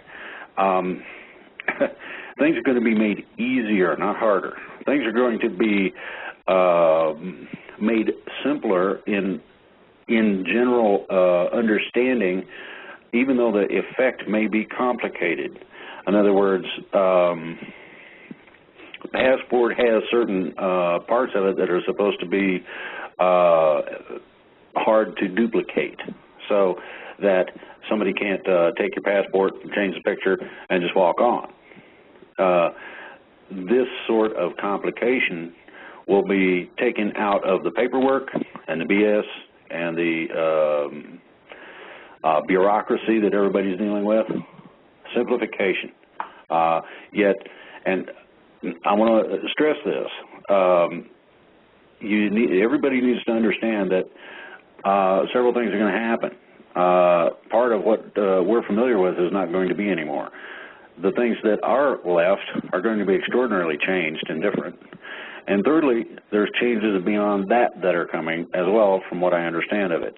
So you need to be ready for things to start changing and continue to, and that they continue to change beyond what I have described. So bear that in mind and relax. Okay. Let's see. Really quickly, Drake, if you'll just make one statement about they're still questioning the Olympics on August 4th and some kind of landing. Is this false flag? That's a good question. Somebody said that the blimp was at the fireworks display, and then Goodyear come up and said, we wasn't in the AO. We was nowhere around there, so it couldn't have been us. So now what do you got? You know?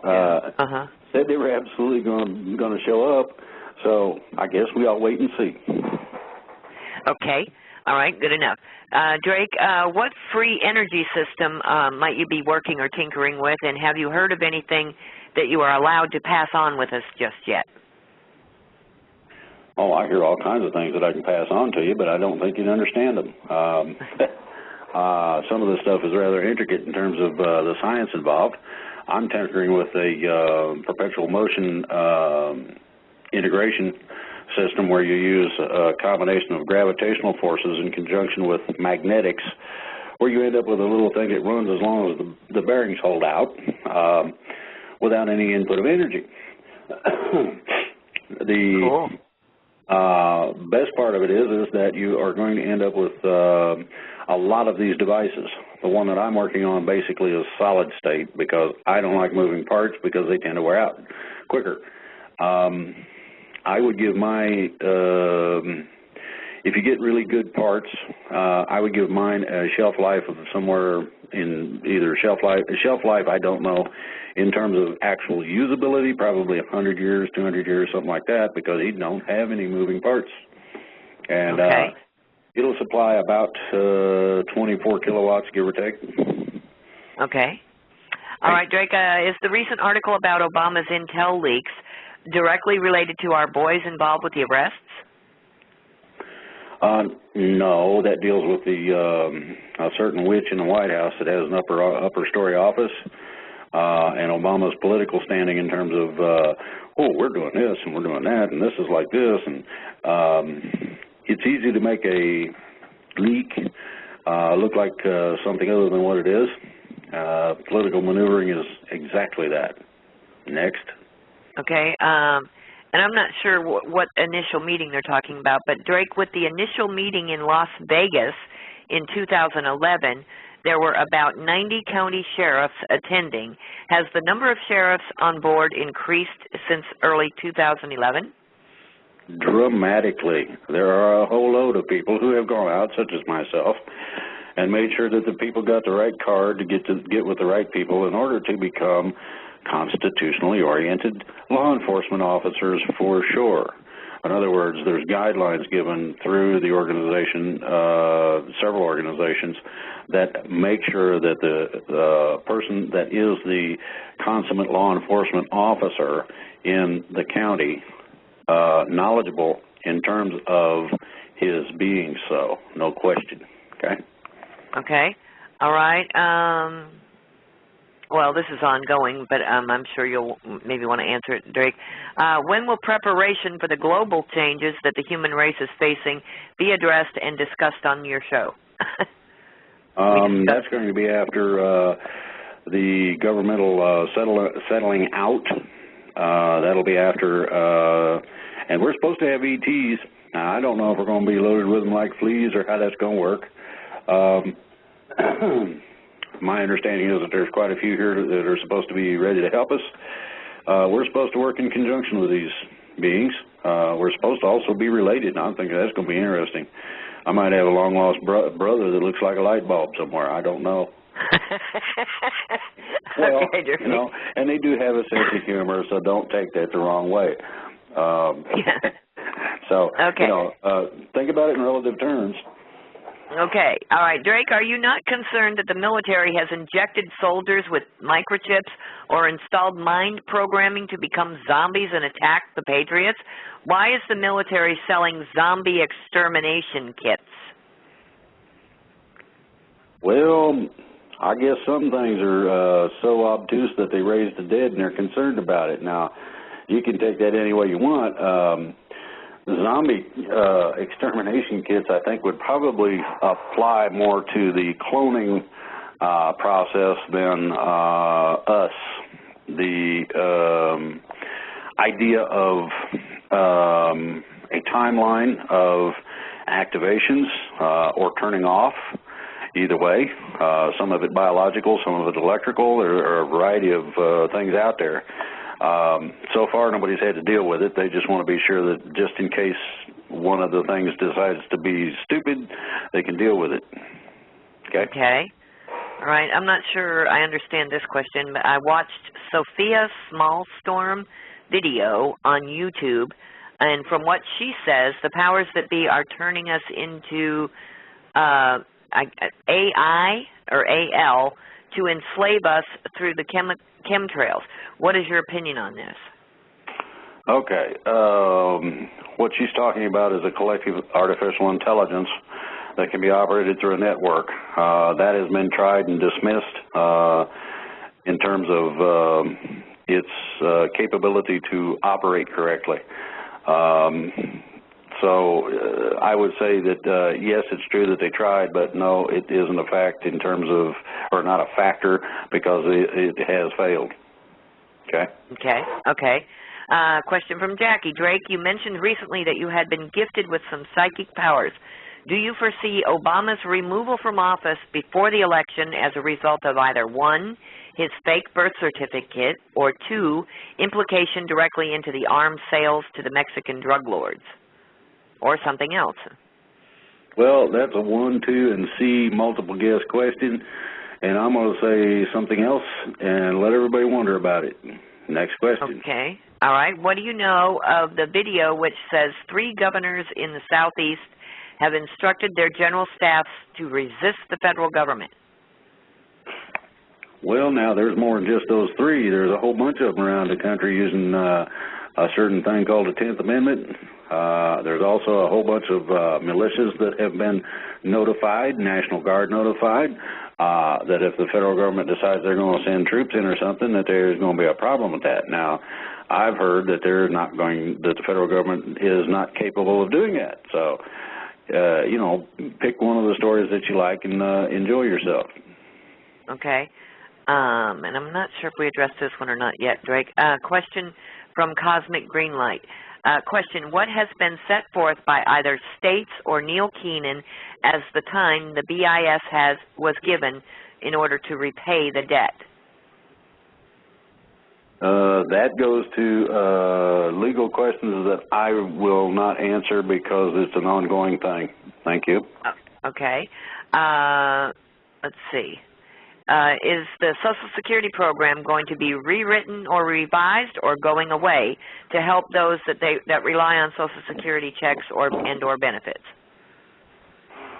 There's some remedies on a financial basis that will take care of fundings for both military and the country and Social Security and things of this nature. Those are supposed to be implemented after the government is cleansed of the problems. Okay? Okay. All right. From Jack Chapman, how are we going to handle the global culture shock when people learn that almost everything that they have been told and done to them is total BS? It's enough to cause deep depression in many before they see a positive future. What preparations are being made for this type of thing? Okay, well, everybody's heard of the Education Channel. You're going to have some true education for a change, and you're going to have time to watch it. They will give you paid time off from work. You will have test requirements so that you know what you're looking at and understand it. If certain people, and there's not going to be a lot of them, I mean, this is going to be put in kindergarten language and explained very simply so that everybody gets it. You're going to have all of the stuff explained to you. Yeah, we've been getting screwed for several thousand years, actually. It's come to light more over the last 500 than it has before that. It really came to fruition about 250 years ago.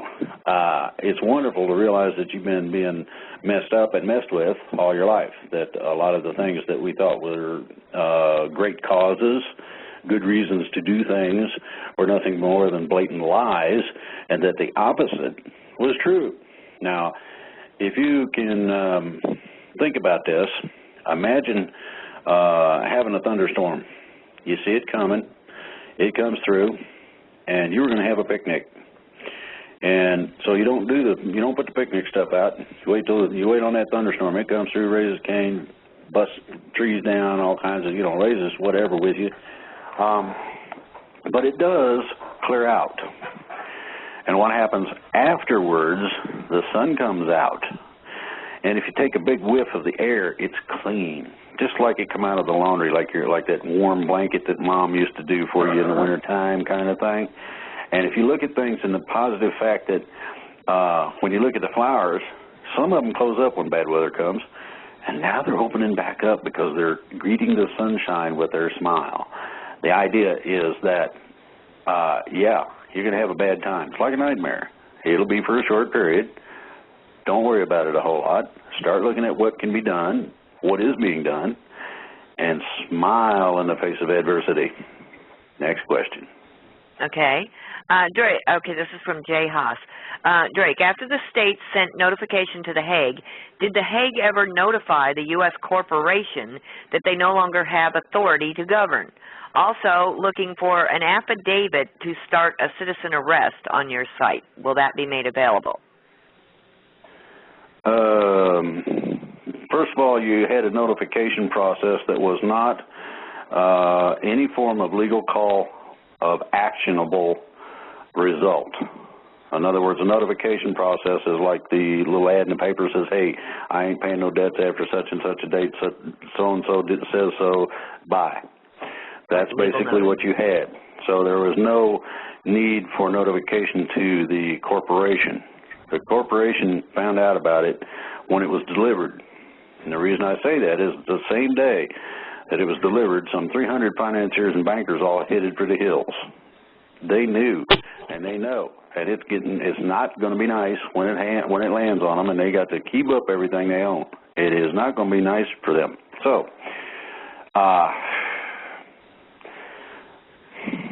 I'm going to leave the answer just exactly at that, because I think that probably will cover the ideology of what was accomplished. Now, the basis of the paperwork set our country free. What we did in terms of the notification also gave the military the civilian authority to take action necessary if we so say that, hey, you know, we need to do something with this mess, and they'll come out with the brooms and take care of it. Okay? Okay, and then regarding the affidavit to start a citizen arrest, would we be able to provide such a thing on your website? That's supposed to be being worked on. I tried to contact the guy today and did not get an answer. I'll try again tomorrow. Okay. All right. From Hi Honey Hello. Question for Drake. This is my question. Is the media going to start reporting the real news anytime soon? Can the media be taken over, or will it be when things start going down? The media is going to be freed up just like us, meaning that, yes, you will see media reporting the real news. You'll also be finding a lot of educational factors in it. In other words, facts, a little bit of background for incidents that are going on.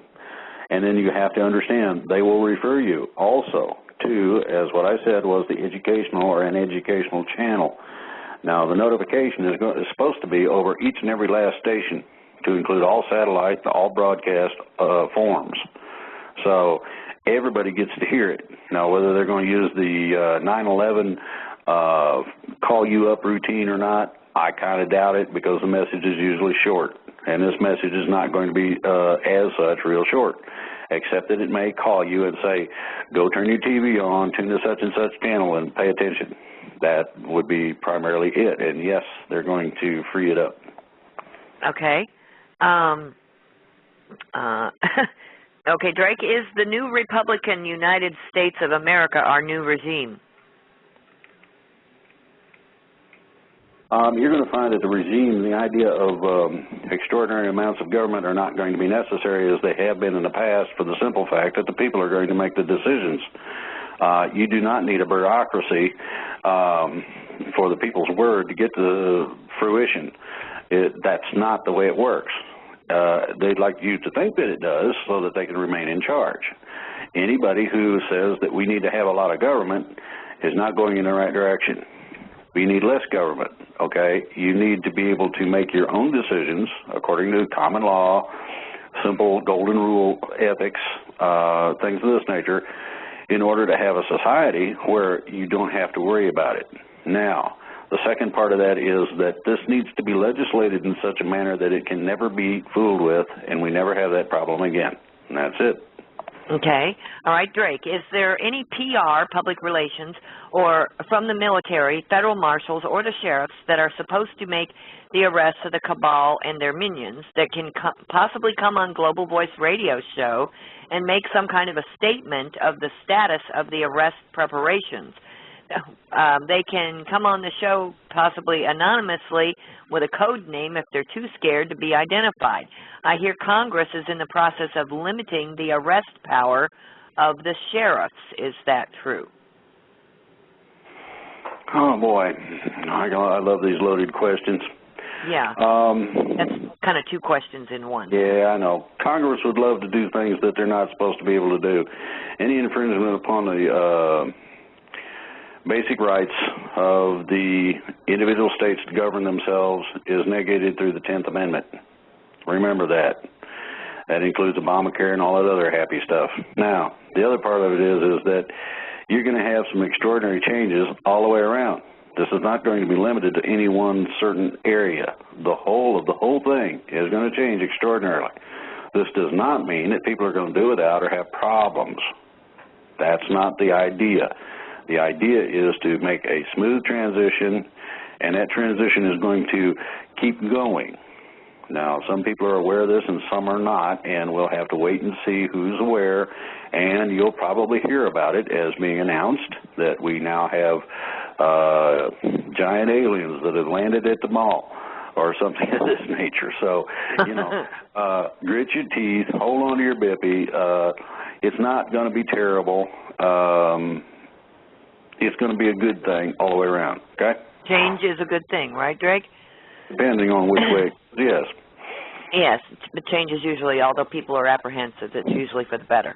Okay, and I will note, too, that should there be any military, federal marshals, sheriffs, or anything else that would like to make an announcement, that they can email us at onefreepeople@gmail.com, and we will be more than happy to bring them on the air. I don't believe that we will be going out looking for military or sheriffs that want to speak on the radio station, but they are more than welcome to contact us. Okay, Drake, I was told by a gun safety trainer here in Florida that Florida has an anti-militia law. Is this true? I have been trying to locate local militia and take part. Can you possibly help me? That would maybe be a question for Minuteman. Yes. Get a hold of CCOM. Google CCOM, SECOM. I believe Drake's a member of that site. Get a hold of Darren and Amelia, and they'll point you the right direction. Okay. Here's the other part of the answer. A lot of states have anti-militia laws in terms of groups that are not organized within themselves. That does not necessarily mean a well-organized militia. This means even the unorganized militias are required to have a combination of this responsibility as a normal, full-time troop has in the regular military. So they understand what they're doing. And a chain of command to be responsible to these people and for these people so that things do not get out of hand or go the wrong way. This is the basis of the anti-militia law. They've got them in a lot of states to prevent idiots with guns going out and shooting at people for no good reason. That's basically it. Okay. All right. This is a question for Drake. Who possibly are controlling the thousands of low-flying cloaked crafts within the clouds? I'd say it would be the bad guys. They're the only ones that hide under the sheets that I know of. Okay. All right. Drake, if you saw the Olympic Games opening ceremonies, which I think you did, didn't you, Drake? Did you notice that Queen Elizabeth sure didn't look like a happy camper? Cosmic Vision News said that the Queen and some other political elites, including Barack Obama, were given an ultimatum about UFO disclosure and that the cabal arrests on that very day. Do you know if that is true? Oh, I heard the same kind of rumors, and I noticed that everybody did get kind of a constipated look and have been acting uncomfortable ever since. So it's a possibility that's true. It could be that all the militaries on the planet decided that they had enough of the governing factor and decided that, okay, here's your expiration dates coming up right over here. Pick one. Yeah. I thought that the Olympic opening games were blatantly very very much negative, yeah. So, yeah. Okay, let's see. Couple more questions. How long will it be before we return to common law or constitutional law? When that happens, will all nonviolent offenders who are in jail be set free? Well, that depends on whether or not they injured a party or messed up some property or actually committed a crime. When you divide things by common law, there are some stipulations. It's not just as simple as what I state in terms of you didn't hurt somebody, you didn't destroy property, go crime. Now, there are crimes that can be addressed by common law and that are not crimes that necessarily call for imprisonment. So, yeah, there's going to be a lot of people turned loose simply because they don't belong in prison. You have to understand that the prison system is a kickback, privately operated system. So they're making money off of them being in there. So this is one of the reasons that they get sent to prison. Yep. We had a big roundup here in Mississippi today of several 60 or 70 people or something for nonviolent drug crimes or something of some kind. Okay, they go on these hunts once in a while. Okay, and then this last part of the question would kind of go coincidentally with that. When we go back to common law, then will nonviolent criminal records be expunged? Absolutely. Yeah, I would think so. Okay. All right. Goes along with the territory. You're not going to have a record if you didn't do anything. So, I guess they're going to get to use all those shredders that they got standing by. Okay. Drake, any idea how long will it take for all countries of the world to drop their borders and allow total freedom for people to go and live wherever they wish and to feel without the need of visas and bureaucracy? That's an interesting question. I would say sometime by you've got several things between now and then that might supersede what you're talking about. The idea of sovereignty, yes, we're Americans. Yes, we're Canadians. There's nothing wrong with yay team. There's nothing wrong with that at all. The idea that you got to have all kind of paperwork to prove who you are may change, and I'm expecting it to, but I don't know this for a fact yet because I have not been briefed on it. Okay. So we'll just have to wait on that. Okay. Okay. It's a wonderful thought, though, isn't it, though, Drake, that people would be free to go and live wherever they choose and not have to go through all that. Okay. Let's see. A question for Drake. One more question for Drake. Drake, have you met Dolores Cannon? Does he go along with the new Earth of the fourth dimension? Does she go along with the new Earth in fourth dimension she has spoken to thousands of people about? I didn't know who Dolores Cannon. Well, you have to understand that the changes that are supposed to happen in terms of the changing that this person's referring to. Think about us being caveman. Think about where we're at now. That is the kind of step you make at the minimum from one dimension to another or one existence to another. We're supposed to take two steps. I got a pretty good imagination, and I've seen about all the sci-fi there is to be seen. It's that don't put you to sleep. And to be quite frank, I think it'd be pretty cool to be able to fly around whenever you feel like it at the speed of light to, go visit somebody or whatever on another planet. But where all this will come about, who knows? I don't yet know because I haven't yet shaken the hand of an ET And I'm going to tell ET right now, there's plenty of room in the front yard or the backyard, or you can land in the driveway, whichever you choose. Yeah, just be nice to the deer, right? Well, just I mean, nice you have to have some reality to it, and I'm going to put that reality there. When or if they land, is it really an ET? Is it an extraterrestrial? Well, are we extraterrestrial? Somebody brought us here. We can't go back in the records to find out, so who knows? And, you know, if they land and they say, hi, brother, or if they come out of the spacecraft and they got wings with feathers and they're not walking on the ground and, you know, there's an angel. Pick one. Yeah. Yeah, well, the next part of the question was if you know of Dolores Cannon and her projections about the fourth dimension or whatever, have you chosen New Earth or the fifth dimension? Well, we're supposed to go to number 5. We're supposed to skip 4. It's supposed to be the first time that ever happened, according to different people I hear from. Now, you know, I hear a lot of things. Some of it's right on, and some of it is out there. Some of it is out there, and yet it's right on. So, like I said, when they land in the driveway and we get to shake hands, then the reality becomes a lot more real for me, just as it would for anyone. Okay. Okay, next question. I absolutely love that one. Yeah, that was a good one. Okay, does less government, Drake, mean that we will no longer be told what we can and cannot do with our own bodies, such as using marijuana? That's a good question, too.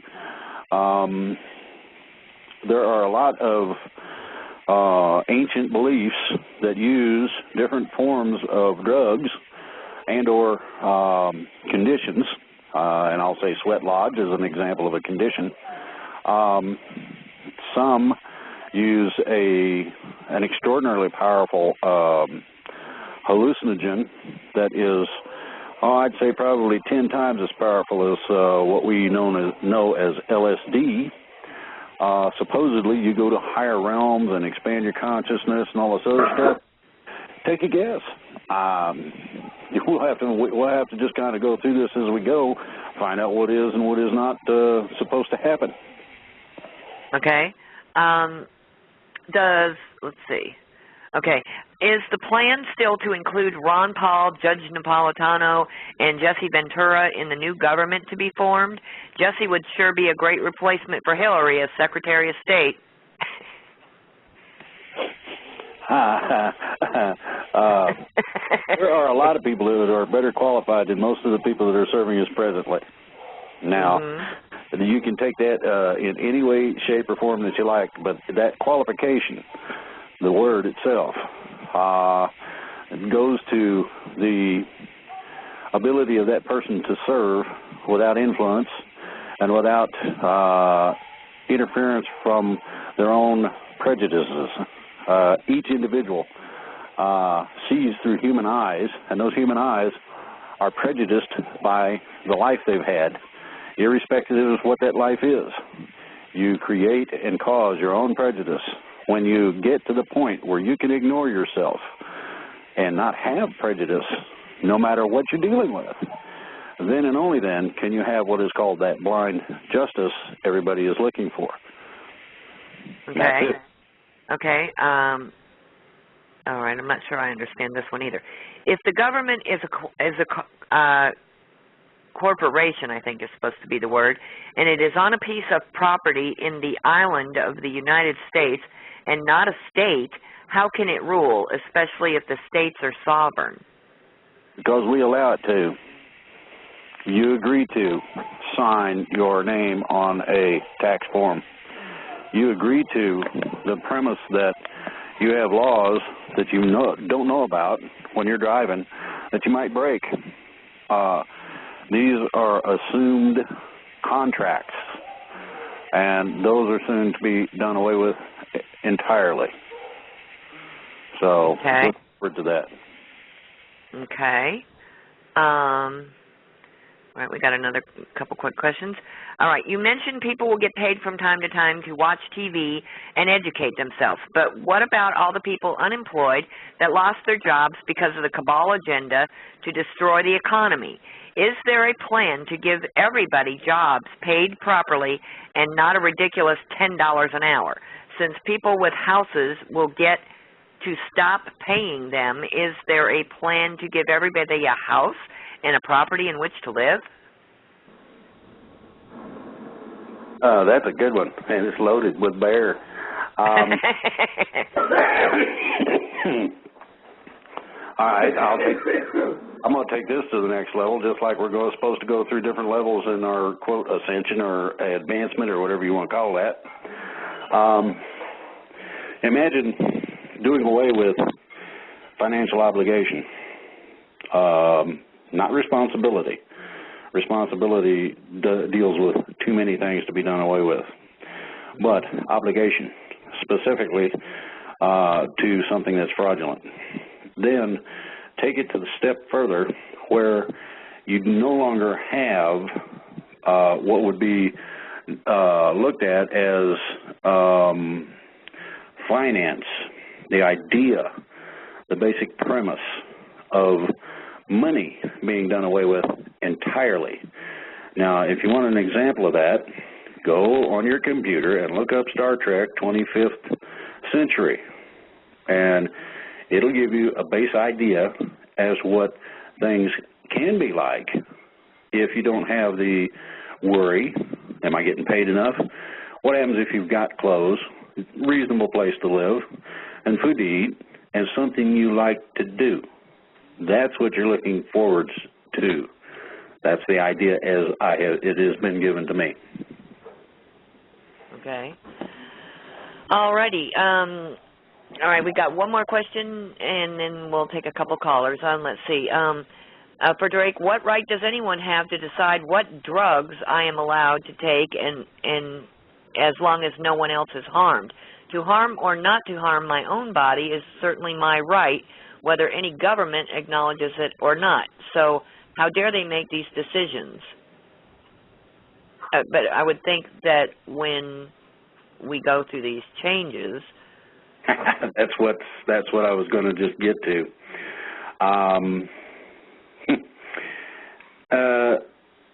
Taking drugs is for several reasons. One is the excitement of what the individual drug does. Another is a form of escapism, and a third is entertainment.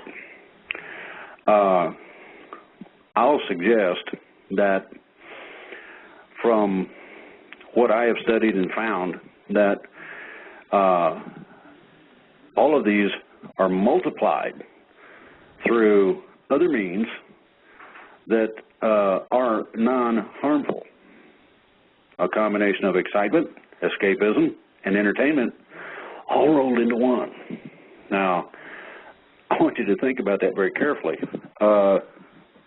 If you were given the opportunity to get 10 times as high as the joint that you smoked would get you, or the beer got you there, without the adverse effect of losing your reason, how much fun could that be?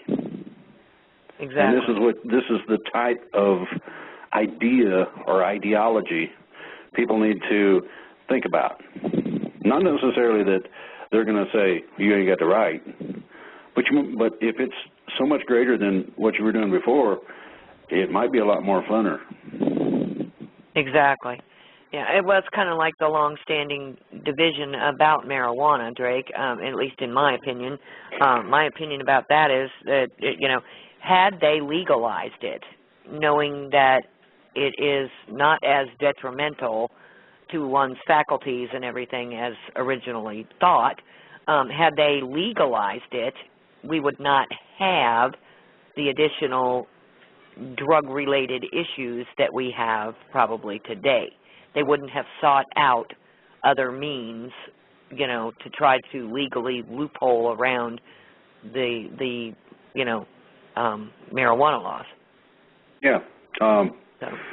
I think that our government has acted stupidly in some forms. Alcohol does about the same amount of damage much quicker than marijuana. The long-term effects through certain studies have been shown to be adverse, not greatly so necessarily, nothing like Marijuana Madness. That was a cool movie, and other things. The problem is that if they legalize marijuana, then supposedly it negates the treaty against all drugs. Now, I'll say this again. Think about being able to have more fun, more excitement, more entertainment, more fun and games than you could even if you smoked a pound of pot by doing other things. And this will give you some idea as to the general direction we are supposed to be heading. Okay. All right. This is one last question, and we'll take a couple callers. Drake, how are we, I think this has been addressed before, but Drake, how are we supposed to communicate if the Internet goes down completely? Since cell phones are tracking us, should we not turn to them? Maybe is CB radio or shortwave the only answer? No. Texting does not give very good tracking, for an example. The other part is that pretty soon we're not going to need the Internet, as you will see when some of these suppressed advanced technologies start coming out. There's going to be some extraordinary changes. Think about a car that doesn't, that's a hovercraft. Think about the idea that you don't need to use the amount of power that it takes to run a telephone line, which is what I'm speaking over, but that the advanced technology allows you to transmit with a telephone without harmful radiation and things of this nature. I mean, you're talking about a different world in terms of technology altogether. So a much cleaner world, I would imagine, right? Right. Yes. May Grammy interject something here, please? Of course. Please do, Grammy. In the mid to late 60s, I was the first female die maker apprentice in the continental United States for General Motors. I want you to know that one day when I was heading down into the office area to conduct some business, I passed by a door that no doubt in my mind was accidentally left open. I have seen a hovercraft. And I was immediately beckoned away, taken almost up against a wall, and was told that I did not see what I saw, and it would be best for me to never mention it. Mm-hmm. Yep. Very interesting, huh, Grammy? Yes. Yeah, I think several minds are going to be blown here in the near well, future. Well, it would have put the tire companies and the gasoline companies out of business overnight, so there's no doubt in my mind that that's why they suppressed that miraculous invention. Yes, obviously. At that time, there was a display at Disney World. Now, you have to excuse me because I just, in around 1975, I took my sons to Disney World, which is about 4 years after it opened. And in Future World, they had a display of a city in Tomorrowland, excuse me. And they had a display of a future world in a city with hovercrafts. And, of course, I knew it was not a fantasy, so I told my sons the story about GM. Shortly after that, Disney World got rid of it, too. It was gone.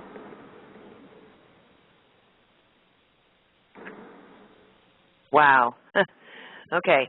All right, Grammy, I'm going to take a couple calls, and thank you, everybody, for your patience. Grammy, thank you very much for that detailed information. That's great. You know, that was a mind blower, huh? I saw one. Absolutely, absolutely. Thanks, Grammy. Thanks very much. You're welcome, baby. Okay. All right, let's see. First of all, we have Jack from Ohio. Jack, you are live. Yes. Can you hear me? Hi. Yes, Jack. Yep. Okay. Ready to go? Okay. I ask that everybody who will support this station here financially, and I think you should address on that a little bit. And also, Drake, what's going to happen to the grain prices after this starts? And the second question is, and you addressed this before, are we going to go through elections? Is elections going to happen in November, yes or no? That's not a yes or no question, first of all. That depends on several things. Number two, the problem with food on the planet can be addressed through replicators so that we don't have to, as such, farm anymore, if you want the truth. The idea of direct financial value to commodity is going to slowly be eliminated for varying reasons. That will be a part of the elimination of the financial system. It's not really needed, and as I described, the 25th century idea of a society, that's been put out for quite a long time, and people need to understand that that is supposed to be where we're headed. So as we're looking at that, then you wouldn't need money. You would not need a price set on something, especially if you can go and say, hit the button that says steak dinner, and it goes poof, and there it is, like they did on Star Trek. So you won't have hunger. You won't have doing without. You won't have a lot of the things that people have gotten used to in terms of what we consider the norm now. Those norms, and I'm talking about all of them, are looking at extraordinary changes or elimination. If something's needed, it'll be kept. If not, it won't be. It won't be. Just that simple. And it's hard for people to get the idea in their head that each person, and I've had families with kids, everybody wants something different for dinner. That food replicator is going to be nice in terms of being able to give one hot dogs, one hamburgers, and mom and dad decent salads or something. I mean, so if you don't have to screw up Mother Nature by having farming as such, or killing animals, or whatever, then you've got a totally different take on everything. So these are the kind of extraordinary ideas that are supposed to come to reality, okay? Will that kill the green prices temporarily, or what, when this comes about? It's going to be phased out slowly. It's not going to be a sudden thing where they're going to drop you on your butt, okay? Thank you very much, Jack. Thank you for your questions. Okay, we have Kari from California. Kari, you're live. Hi, everybody. Hi, Kari. Hi, Kari. Great. Hi, Minuteman. Hi, Grammy J. Hi, everybody. Go ahead, honey. My question is that I just heard you talking about these food replicators. Is that going to completely eliminate the need for farming, Drake? Probably. So we don't have to worry about Monsanto then, do we? There you go. Now you're beginning to get the idea. That's only part of it. Now, a farmer knows how to grow things. Now, what was growing there before there was a farm generally probably was a forest. So if we reinitiate the forests, then we're going to have a whole lot of nice, really neat wildlife running around loose. And you got a lot more air, as my wife just mentioned. They do produce oxygen. So you take the pollution out, you take the chemicals from the farming, and they can be organic, doesn't matter. You take all of that stuff out of the system, and the system can totally heal itself extraordinarily quickly. So, something to consider. Okay, which leads me to, are we going to be able to, along with all the rest of the cabal, are we going to be able to take Monsanto down permanently? Every bad thing that you can think of, to include refining of fuels, chemical companies such as Dow and Monsanto, genetically modified entities, you name it, bye-bye. Is this also going to eliminate the need for oil too, Drake? Absolutely. If your car doesn't require fuel, what's the need? Thank you so much, Kari. We've got a couple more questions, and we're down to 20 minutes here. Okay, thank you. Thank you, Drake. Thank you, honey. Thank you so very much. Thank you, Carrie. Okay, let's see. We've got Ed from Texas. Ed, you are live. Hello there. Can you hear me? Yes, Ken. I have a question for, there's a lot of us older fellows in Texas that knows how to hunt day or night. So we're a little bit too old for the militia, but there's a lot of us that like to help out. But we don't know who would we contact or whatever to see what we need to do.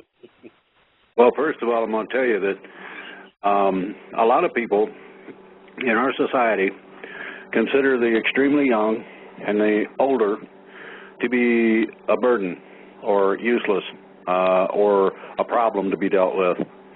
I'm going to suggest that, yeah, you got to watch kids, make sure that they don't get into some kind of problem that would hurt them. Most older people are relatively capable. And I mean that quite literally, and I mean full spectrum. I would suggest that most people who have years also have a load of experience, and I think that there is a lot of the younger generation that needs to sit down on the front porch and listen to Grandpa, listen to the older people, and learn something. And I think that that would be the greatest thing that I know of that could happen, for the simple fact that the youngsters need it, and the old people also need to be able to have the feeling of the greater self-worth that it gives to see a young child be able to correctly handle themselves, to teach how to hunt, fish, how to enjoy themselves in the woods without doing anything. These things are no longer taught. We need to pull a lot of people out of the cities, stick them in the woods with somebody who knows what's going on, and have people get themselves reoriented. That's my opinion of that. Thank you so much for calling in, Ed. We really appreciate your call. Thank you. Okay. We have Paul Beener with us, Drake. Paul is one of our former team members. Welcome, Paul. Hi, how you doing? Good. Doing pretty good. Okay, I've got a couple of, hey, I'm famous for upsetting the apple cart. Food replicators. First of all, what are food replicators going to do to the restaurant industry and everybody that works serving food and stuff, and families that use it to escape, having the kids tied in the kitchen? And also, what is going to stop someone from reprogramming the replicators, changing them to produce the next generation of GMO from hell? That's an interesting question. I'd say you probably could go bother the neighbors and have dinner with them if you want to get away from your house. Food replicators are going to change a lot of things. Farming, restaurants, the whole 9 yards. Mickey D's, believe it or not, is not the best thing to go to get something that is decent to eat, like the idea or not. Secondly, if I have this correct, these food replicators will be pre-programmed. it'll be similar to a firewall control where if you try to modify the programming, it'll turn off. And you're going to have to do without food maybe for a couple of hours, or it might send an alarm to somebody that this guy's fooling around. You know, what are you going to do with a person that does that? That's another problem that needs to be dealt with. These things are not written in stone, but I'm going to suggest that somebody may come out and say, you did a no-no, you better not do that again. Why? Well, if we take your food replicator, how are you going to eat? I mean, or maybe the person might be considered a crime. I don't know yet. We'll have to wait and see when we get there.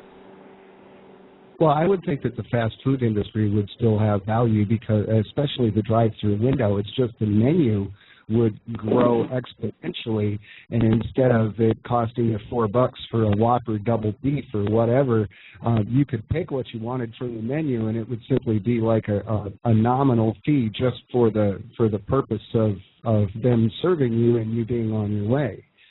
You know, like everybody eats for 50 cents or whatever. That's possible. I would think that would be possible. Just as long as you don't take away my fast food. Now wait a minute. I did not say that your food replicator will not be able to make Mickey D's anymore. I did not say that there wouldn't be food replicators on a standalone basis where you could hovercraft through your way through and get you a burger in the car or a breakfast thing or something on the way to work. So, you know. Yep.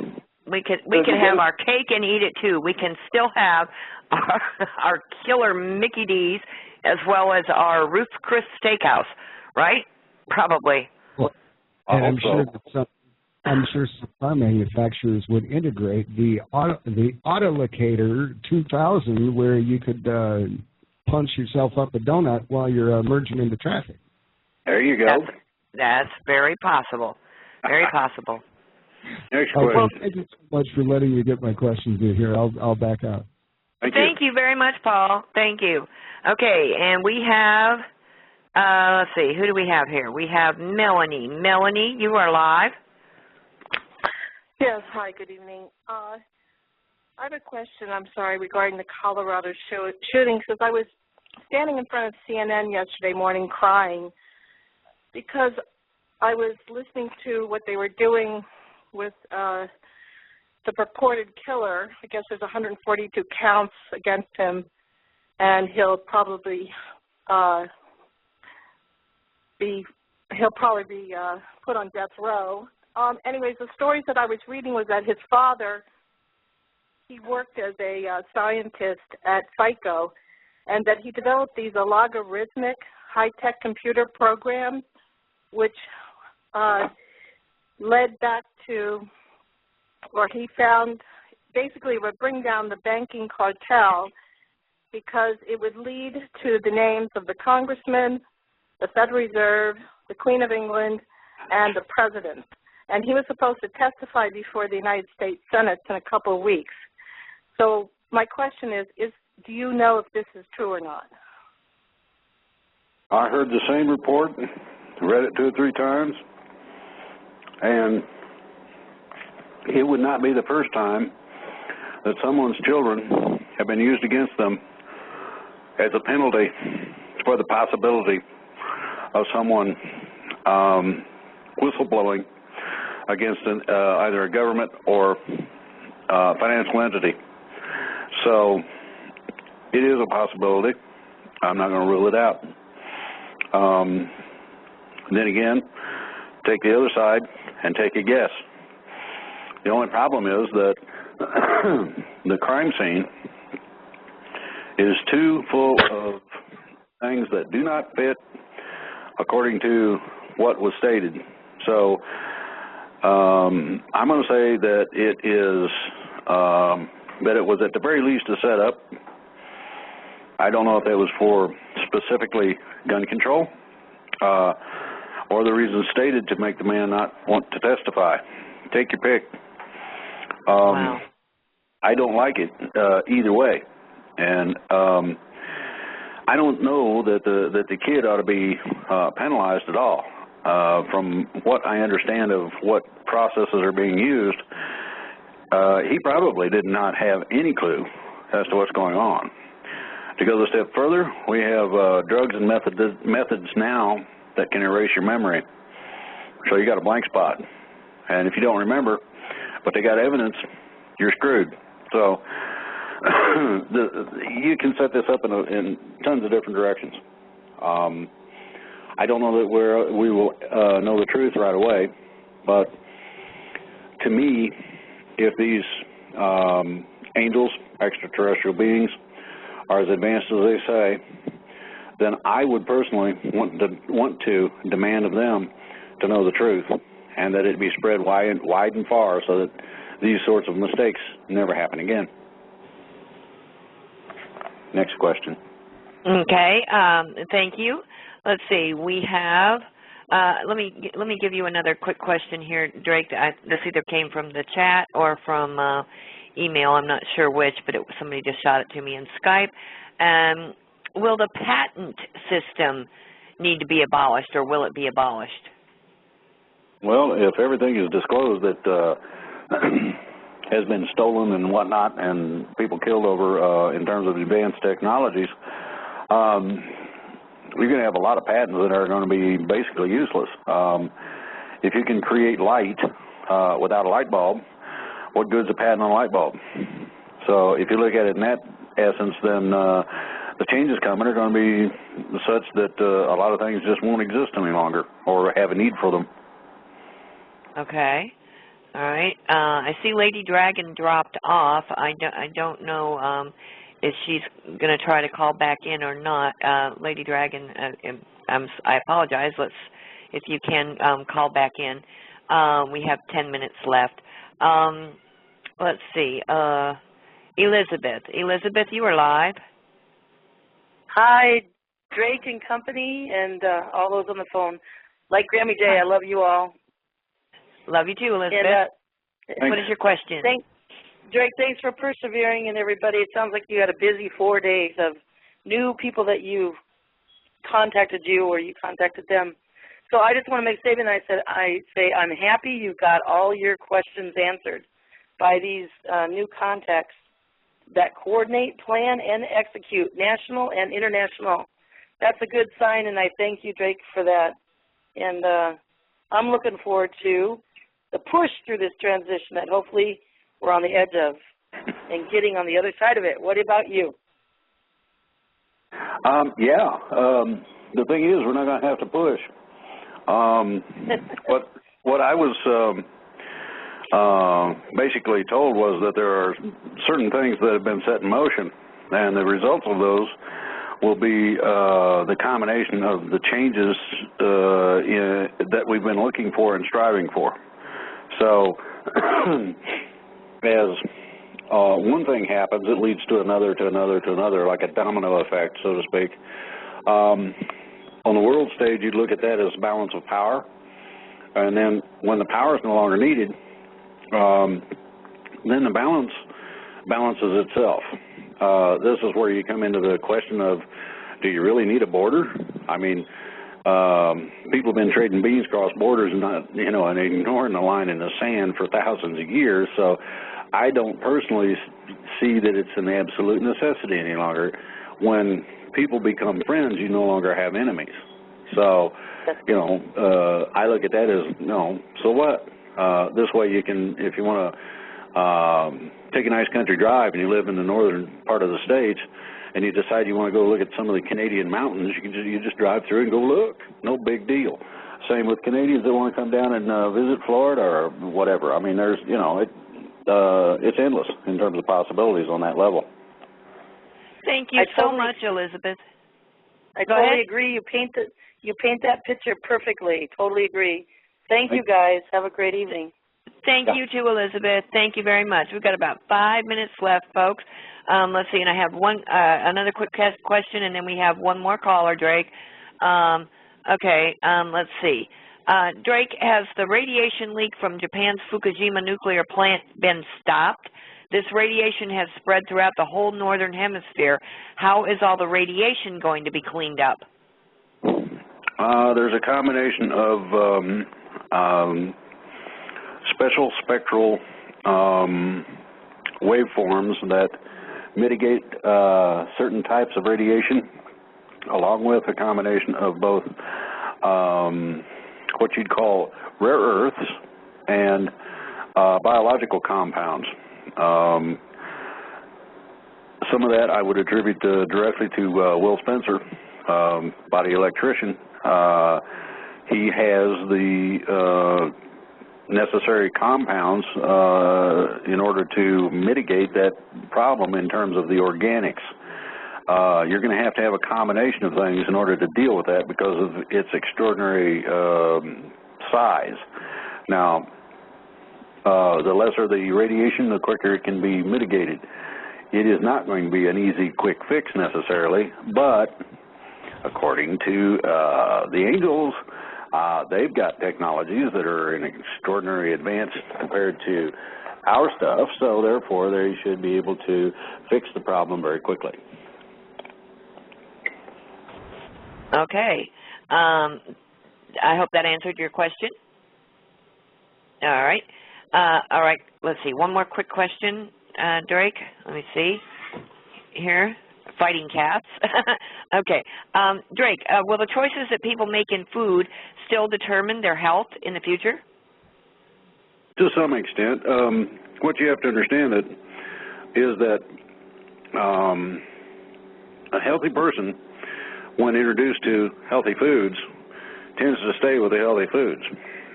That does not mean that you're going to become a rabbit necessarily, but it does not necessarily mean that you're going to quit eating meat or salads, either one.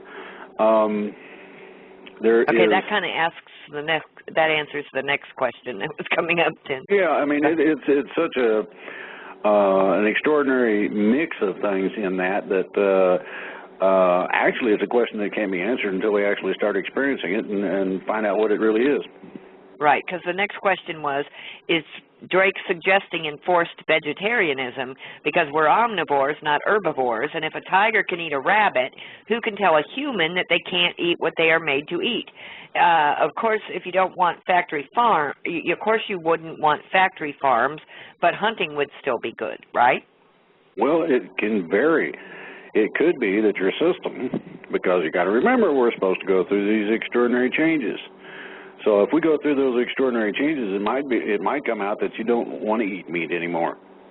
It's a possibility that you might not eat vegetables either. There may be some other food source that our angels know about that we don't. Now, there's a thing called manna, and nobody has ever really figured out what that is. Some people say they have. Oh, yeah, we found it over here. It pops out of the bushes or whatever. I'm going to suggest that we cannot look far enough past our own limitations to make a real serious judgment call in any given direction. Mm-hmm. Okay. All right. And I want to tell our listeners, too, it's been suggested that you go to YouTube or search the web on Google for John Hutchinson, Hutchinson, for the Hutchison effect. He has cleanup ideas for radiation. This man is known as a mad scientist from Canada, and I have had the pleasure of meeting Mr. Hutchison myself in the Gulf oil spill, and the man is simply amazing. And you might look up John Hutchinson and the Hutchinson effect. Okay, we have time for one more caller, Jim Lovell. Jim Lovell, you are live. Okay, and welcome, Jim. And I'm going to be quick. Side note up front, I was a governor of West Virginia in Tim Turner's Imaginary Republic. All I saw him produce for websites, enough said on that. I know that a lot of people are afraid to confront folks or stand up and be heard or even tell others the truth they know that they need to hear. They're afraid of retribution and or rejection. Now, after trying to reach others for the past few decades, I really do understand all this, and I've dealt with them enough that I see their game. It's a big psyop. And we've all heard the stories of powers will go after someone to make an example out of them. The main reason they do this is to convince as many people as possible to sit down and shut up. They'll do anything to convince you to sit down and shut up. It's a psyop. Now, a lot of you have heard me for years on Patriot radio shows as Jim from West Virginia.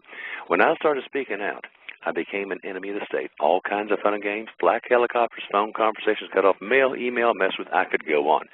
They enjoy terrorizing people and laugh about it. I had one such incident that really shook me. I called my friend Butch Paul, told him about it, voice shaking. He just laughed and said, "Welcome to my world." I can look back and laugh now. Now, here's the name of the game, folks. They will do all they can to intimidate you privately, ignore you and or ridicule you in public. Understand, as Drake told me not too long ago, words that I needed to hear and absorb. Everything is designed to be a psyop. They want you to sit down. They ignore or ridicule you in public. 2, intimidate you in private. Just remembered, I think I've said enough. Thank you for the show, folks. Thank you, Jim. Thank you, Jim. Thank you, Jim. And Drake, we have about 2 minutes left if you would like to make some closing comments. And Minuteman, and I guess Lady Dragon wasn't able to call back in. Okay. Yeah, real simple. I want everybody on here, everybody that listens to this, and everybody that can get the word out to all the blog sites, all of the internet sites, Alex Jones, Glenn Beck TV, all of them. I want you guys to understand that we need to put this together. That's the name of the game, first of all. Number 2, all of the militias. And if anybody needs to find a militia site, you can go to RAM. Is it .com? It's RAM site, WRAM. RAMsite.com. Okay. And what the militias do is they are part of the community, so therefore they would know of kids groups that might like to be able to get some credit from school by going fishing or seeing what it does when you learn how to hunt with a weapon, see what it does when you learn how to sew, crochet, tie knots. Now, anybody who's been around boats knows that you got to know all these things, and I mean, there's some crazy knots. If you want to get into it, there's all kind of martial arts, etc. 20 seconds, Drake. Okay, the basis of this is to bring it together, and the only thing I really got to tell everybody is get her done. Get her done. Drake, if you and Minuteman don't mind, we do have a couple more callers. We can take this out a little bit after and answer a couple more questions. I'll play a song, and after the song, now the on-air listeners won't be able to hear it, but they can play it back in the archives if you're willing. Die with me. Okay. Can you stay with us for a few minutes, Minuteman? Okay, well, I would like to thank all of our listeners for joining us, and we will be taking a couple more callers for the archive listen back. So hold what you got if you're holding on the line, and thank you for being with us, and we'll see you on the next program. Thanks, and I'll go ahead and play this song, and as soon as the song's over, we'll take over with more questions, okay? Okay, we are back. Drake, you're still with us, and Minuteman, I take it? Yes, ma'am. Okay, and we also have Grammy J still with us. Okay, we have a question from Dan in Manhattan, Illinois. Dan, you are live. Hey, what's happening? Good work, guys. Thank you very much. Thank you. Thank you, Dan. I was initially he had called about that, that boy in Colorado. I'm bad on names, but yeah, his father being who he was, really some sad information. That's behind us. The food replicators. Maybe you can talk to somebody out there. Are they really going to miss these things in the middle of, these little nations that got started with little children out there and stuff? Just sneak them out beforehand. And then Minuteman. Oh, I'm sorry, Minuteman. Your brother never called me. Your brother never called me. One more time, brother. He said your brother never called him. Oh, well, we'll have to get a hold of him and see what we can do about that. Now we Okay. Okay, that's about it. Let it. You're breaking up, Dan. Yeah, everybody. Okay, my phone must be going bad or something. Okay, I'll let the next caller come in. Let me go. I'm breaking up. Thank you. Let me answer the question, no. Okay, that was his phone, I think. The food We're all replication. echoing. Yeah, we're all echoing. Bummer. Did it go away now? No, I'm coming back myself. Am I echoing? Yes, we're all echoing. Okay, how's this? I'm still echoing. Are you still hearing the echo, Drake? No. Okay, now it stopped, right?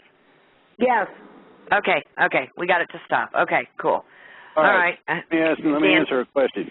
The man wanted to know about the starving kids. Yes. The greatest need will be seen to first, no matter where it's at, food replicators or whatever. Yes. So look at that. Look at it in that reality, and you got it. Oh, yes. Okay. All right, cool. Okay. Charles from Florida, he had a question about the IRS. Charles, you're on. Yes, I'm sorry, I have my phone on mute. Yes, I'd like to know, there's a lot of us being really harassed by the IRS. Is there any time frame or anything about them shutting them down or getting them back into order or anything? Yeah, they're supposed to be shut down soon enough that you'll appreciate it. Before tax time, right? Everybody's going to appreciate the changes. The changes are going to be, as I said, extraordinary. When I say extraordinary, all of the things that have been detrimental, perpetrated on fraud, or whatever, be that banking, IRS, corporate government, etc., bye-bye. Yeah, but last week would be too late. Yeah, well, I paid a lot into it, and I'm getting some back in terms of disability, but it's a real disability, not something fabricated. The interesting part is that nobody's going to have a right to the sweat of your labor anymore. This will be something that you would freely give in terms of something you are talented in and interested in and can perform. Now, you think about that sort of thing. I mean, it's like a workman's dream come true. Each individual will be tested who can still work. Everybody can work at some level of something. So everybody can contribute for a change. This show contributes because we're doing this gratis. This is all volunteer.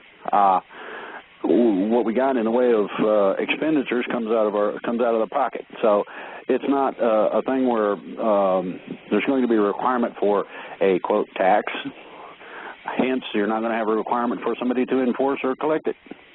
So, as I said, bye-bye. Thanks very much, Charles. That was a great question. Yeah. Okay. We have J.D. J.D., you are live. Thanks. I don't know who to direct this question to. I guess maybe Minutemen. What's going to be done about the situation with all the Muslim training camps? That seems to be putting a lot of people on edge. And also, can you verify whether or not they've announced for people to turn in their guns in L.A.? Personally, I don't think anybody ought to turn their gun in L.A. I would hate to think anybody would. As far as the Muslim thing goes, I'm a firm believer that, a lot of that is hype and part of the fear, the propaganda that Jim Lovell spoke about. I think once when we get this stuff cleared up, I don't think we're going to see the Muslims as the so-called problem or terrorists that they're propped up to be. I see. Okay. All right, thanks. Thank you, J.D. All right, bye. Okay, and we have just one more. Firebird. Firebird, you are live. Hey, Drake. Hey, everybody. Hello. Hi, Piper. How are y'all tonight? Pretty good. Okay, I got a question and a comment. The comment first. All this stuff with regards to ET, the advanced knowledge and whatnot, have people come to me. I've got a good deal of inside info like you do, Drake, and I can share some of it with people that are interested as far as what's fixing to come down the line. Question. All right, this is a situation I dealt with personally, and a lot of people, a lot of parents around in this country have too. What about the kids that have been taken away from parents illegally, whether the state, no matter what the state says? What about those kids that have been taken away from their parents illegally and placed in foster care and or adopted out? What goes then? Well, that depends on the situation in terms of whether the child would be old enough to make a decision, first of all. Secondly, if a parent would be considered a danger to the child. Outside of that, it's not up to a claimant. In other words, being a biological parent does not necessarily make you a great parent. This does not mean that, now, this is a sticky point. This does not mean that the biological parent could not also share in the life of their child. So, and this is off the cuff from me.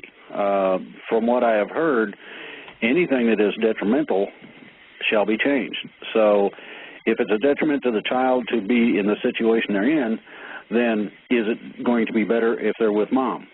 If that's what the child absolutely in their heart desires, it'll be done. So you have to understand that in some cases, depending on what the situation would be, you have abuse factors of varying kinds that need to be considered. And it's a good possibility that if we change, and I'm talking about the general population, from what we are now, the competitiveness is pretty much done away with.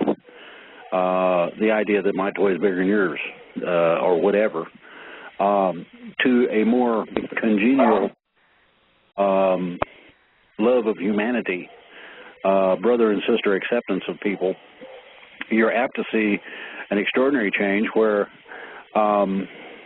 the family may be broadened in terms of parenting if the child likes both or is better suited in a combination of both. And these determinations are going to have to be done from a very advanced point of view.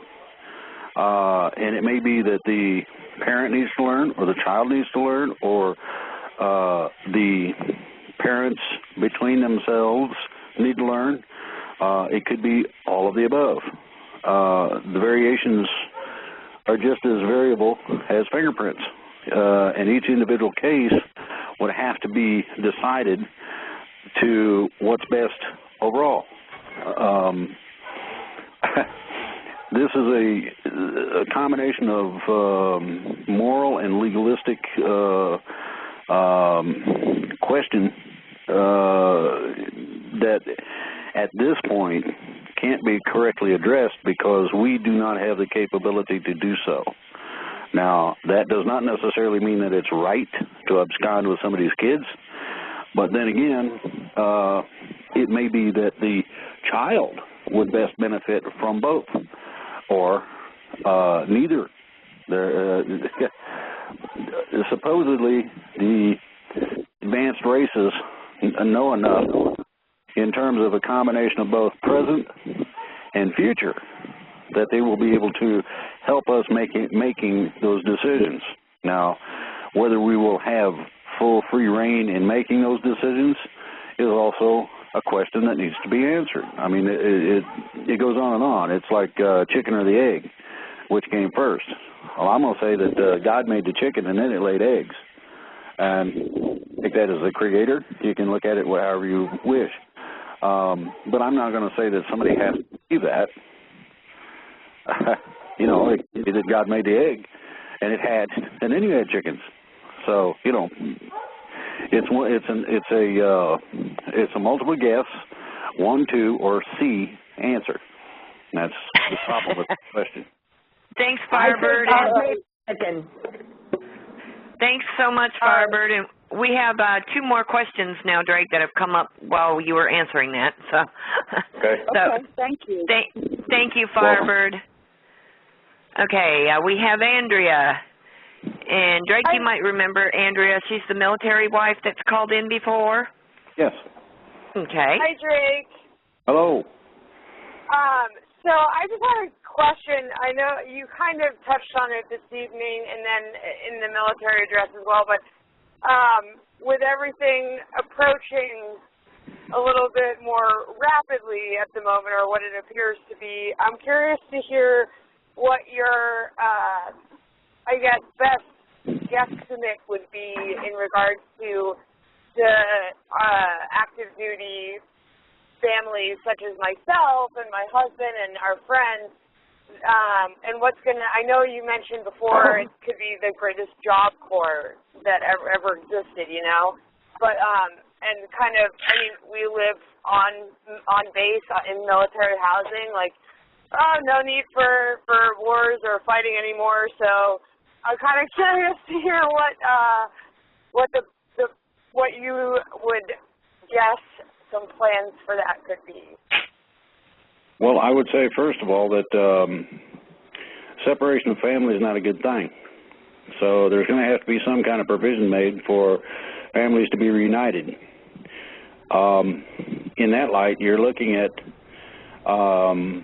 would you be interested in going to a foreign country, foreign culture, and possibly being a great asset in terms of representation of what it really means to be us. That's so interesting that you just said that, because I just got a text message on my drive home from work, which I'm currently on, saying that we could actually be moving to another country in the very near future. But go ahead, sorry. Okay, now there's another part to that. It could be that in a lot of cases, the military is not needed where it's at. If that's the case, then either they can be moved around to where they are needed or brought home. Okay? I didn't hear the last part of your answer. I apologize. I don't know if that was my phone or what, but it blanked out for some reason. There was a little blank in there. Yeah. Okay. Okay. Can you repeat that last little part, Drake? Yeah, it's not a problem. If the military is not needed where it's at, it can be moved. If the person is not needed as such militarily, they can be brought home. Just that simple. Well, right, I understand that part of it. However, I mean, what's going to happen, there's life on base day to day, as I'm sure you're aware of, and so what then happens to the stateside individuals and their jobs daily if there's nothing going on in terms of global conflict? Well, you got to remember, you're looking at extraordinary societal changes. Right. And this goes back to that 25th century ideal that was expressed in Star Trek, where an individual's talents, capabilities, family, the whole 9 yards is considered, and, you know, what do you like to do best and what have you got a talent in that direction for, and off and down the road you go. It's not going to be, you're not going to have unemployment as such. It's not going to be a situation where that's even considered. Unemployment is not going to exist. And quite simply, people can do something. So these things will have to be ferreted out. You'll have to remember that the best, whatever a person's best health was, in other words, if it was when you were 18, 25, 30, whatever, that will be what you will be returned to physically with the mental knowledge you have now. Now, the second part of that is that in good health, what are your capabilities? Mine, I just love building things. So, you know, it can be anything. It could be us teaching how to be a better community, though I think that our advancement is going to take care of a lot of these questions that we cannot answer at this point. Right. And I appreciate you reminding me of all those couple of points in terms of, like, what do we most want to do with our time. I tend to forget that when I'm in this reality and thinking of it in these terms, but thank you very much for answering that. You're welcome. You're welcome, Andrea, and God bless, and you take care, okay? Thank you. And as always, thank you for calling us, Andrea. Yeah, absolutely. Okay, and we have one more caller, Drake, and that is Wyatt from New York. Okay. Last one. Wyatt, you're live. Hello, Drake. Hello. Thank you so much for what you've done. My question here is, I've been, studying earth changes and stuff for quite a while, and as far as the magnetic pole moving, and there's scenarios where the 23 degrees is supposed to disappear from the tilt of the Earth, so we're supposed to lose our seasons and stuff. Do you know anything about this? Yeah. I've studied the Great Earth Changes extensively. What you have to understand is that there are several things that go into this. One is that the Earth changes that you're mentioning were prophesied to an extent, whether it's read or whatever by whomever, and that these things are not absolutely written in stone. The general direction at the time of the reading is what you get as an end result.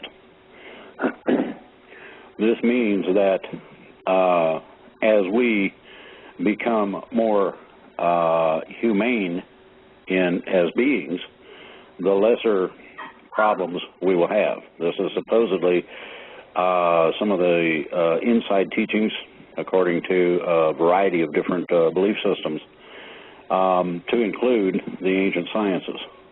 The ancient sciences dictate that there would be a capability from outside of our general existence that would be able to also mitigate things further.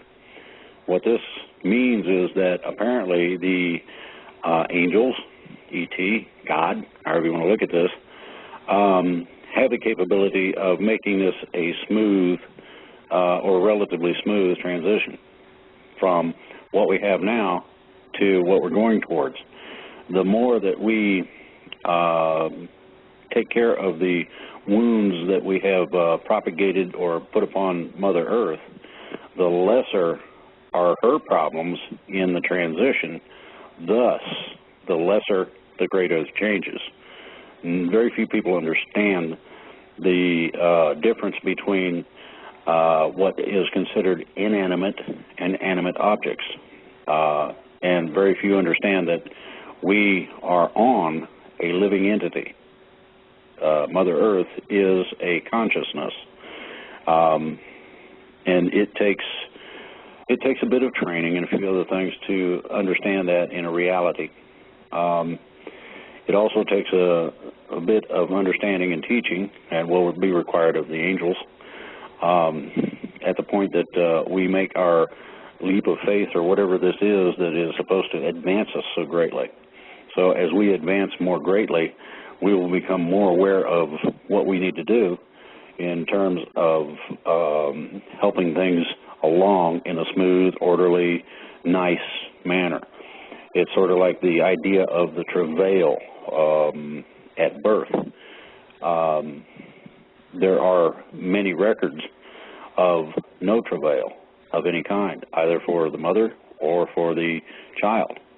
And so when you understand that those things are even possible, then you can look at the Great Earth Changes as a similar birthing effect and know that they can be altered to a point where they are not much of anything more than a good stiff wind maybe, or a little bit of heavy rain or something of this nature. And this is supposed to be what our direction is.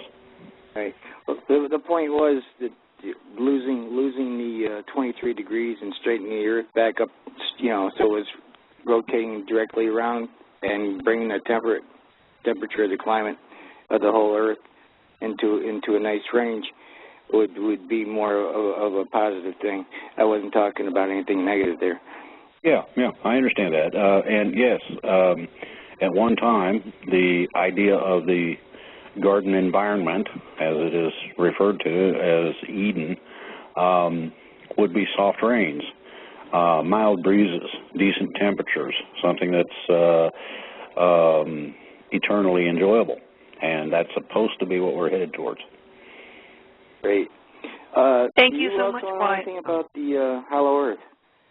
Yeah, I know a lot about it. I have had I don't discuss discussions with Aurora, who is one of the gatekeepers at the Northern Gate and stuff, and the fifth dimension in the middle of the Earth. Drake won't discuss that, though, hon. Thank you, Okay. Wyatt. Thank you so much. Okay, thank you for. You're welcome. I didn't mean to put him on hold before he finished. I'm sorry. Okay. I just wanted to share with Drake. We still have you. We have Minuteman, and we have Grammy and myself. And I want to share with you a couple of comments that have come from the end of after the end of the show here. Sasha says, thank you, guys. It was utterly amazing, extraordinary show tonight, the best one yet. The flow was beautiful, very professional. You guys are getting just better and better, and we love you. Thank you 1,000 times. We're very excited. Thank you, Sasha. God bless you. Yeah, and then we love you, Sasha. Yeah, so we love everyone. We love all of our members. Everybody's valued. I want to thank all of you. I want to thank you, Drake. Thanks to Lady Dragon, who apparently had to go. And Minuteman, as always, brother, thank you so much. And Grammy, I'm so glad to have you with us. I just can't even thank you enough. Thank you all. You're my brothers and sisters. I want to say something real quick. I forgot to mention one name. Uh-oh. I mentioned names. And that was Our Lady Dragon. That lady works really, really hard. I mean, she really does. Drake knows this. Grammy J knows it. And I apologize for that slipping past my mind. But, hey, we remember our sister, Lady Dragon, anyway. We love her. We appreciate her for everything she does. Yep, we've got a lot of people working around the globe very hard, and we're all rushed, and there's just so much flow of information going on. We certainly don't mean to leave anyone out, and I'm sure I've done the same when I'm thanking my helpers and everything too. It doesn't mean that we think any less of anyone. It's just we're just overwhelmed. Right. Anybody got any requests for a closing song? Well, I don't think you have it in your archives, and I don't think that Drake would probably like some of my choice of music. So, brother Drake, this one's on you, bro. Roxy wants to sing goodbye. What was that, Drake? I said, don't bet on my particular taste in music. Oh, okay. Well, I've got Kid Rock, Born Free. Please. Really nice. Go ahead. Yeah, that's kind of an upbeat song, so I kind of thought that might be a good one. It's great. Yeah, so that'll be a good one. Yep. Yeah. Okay, and thank you to everyone for being with us, and we will see you on Sunday, and if not before. We will broadcast if there's anything earth-shattering. We'll bring Drake online, as always. I wanted to let everybody know that. So thanks, everyone, and good night, and we'll see you on Sunday.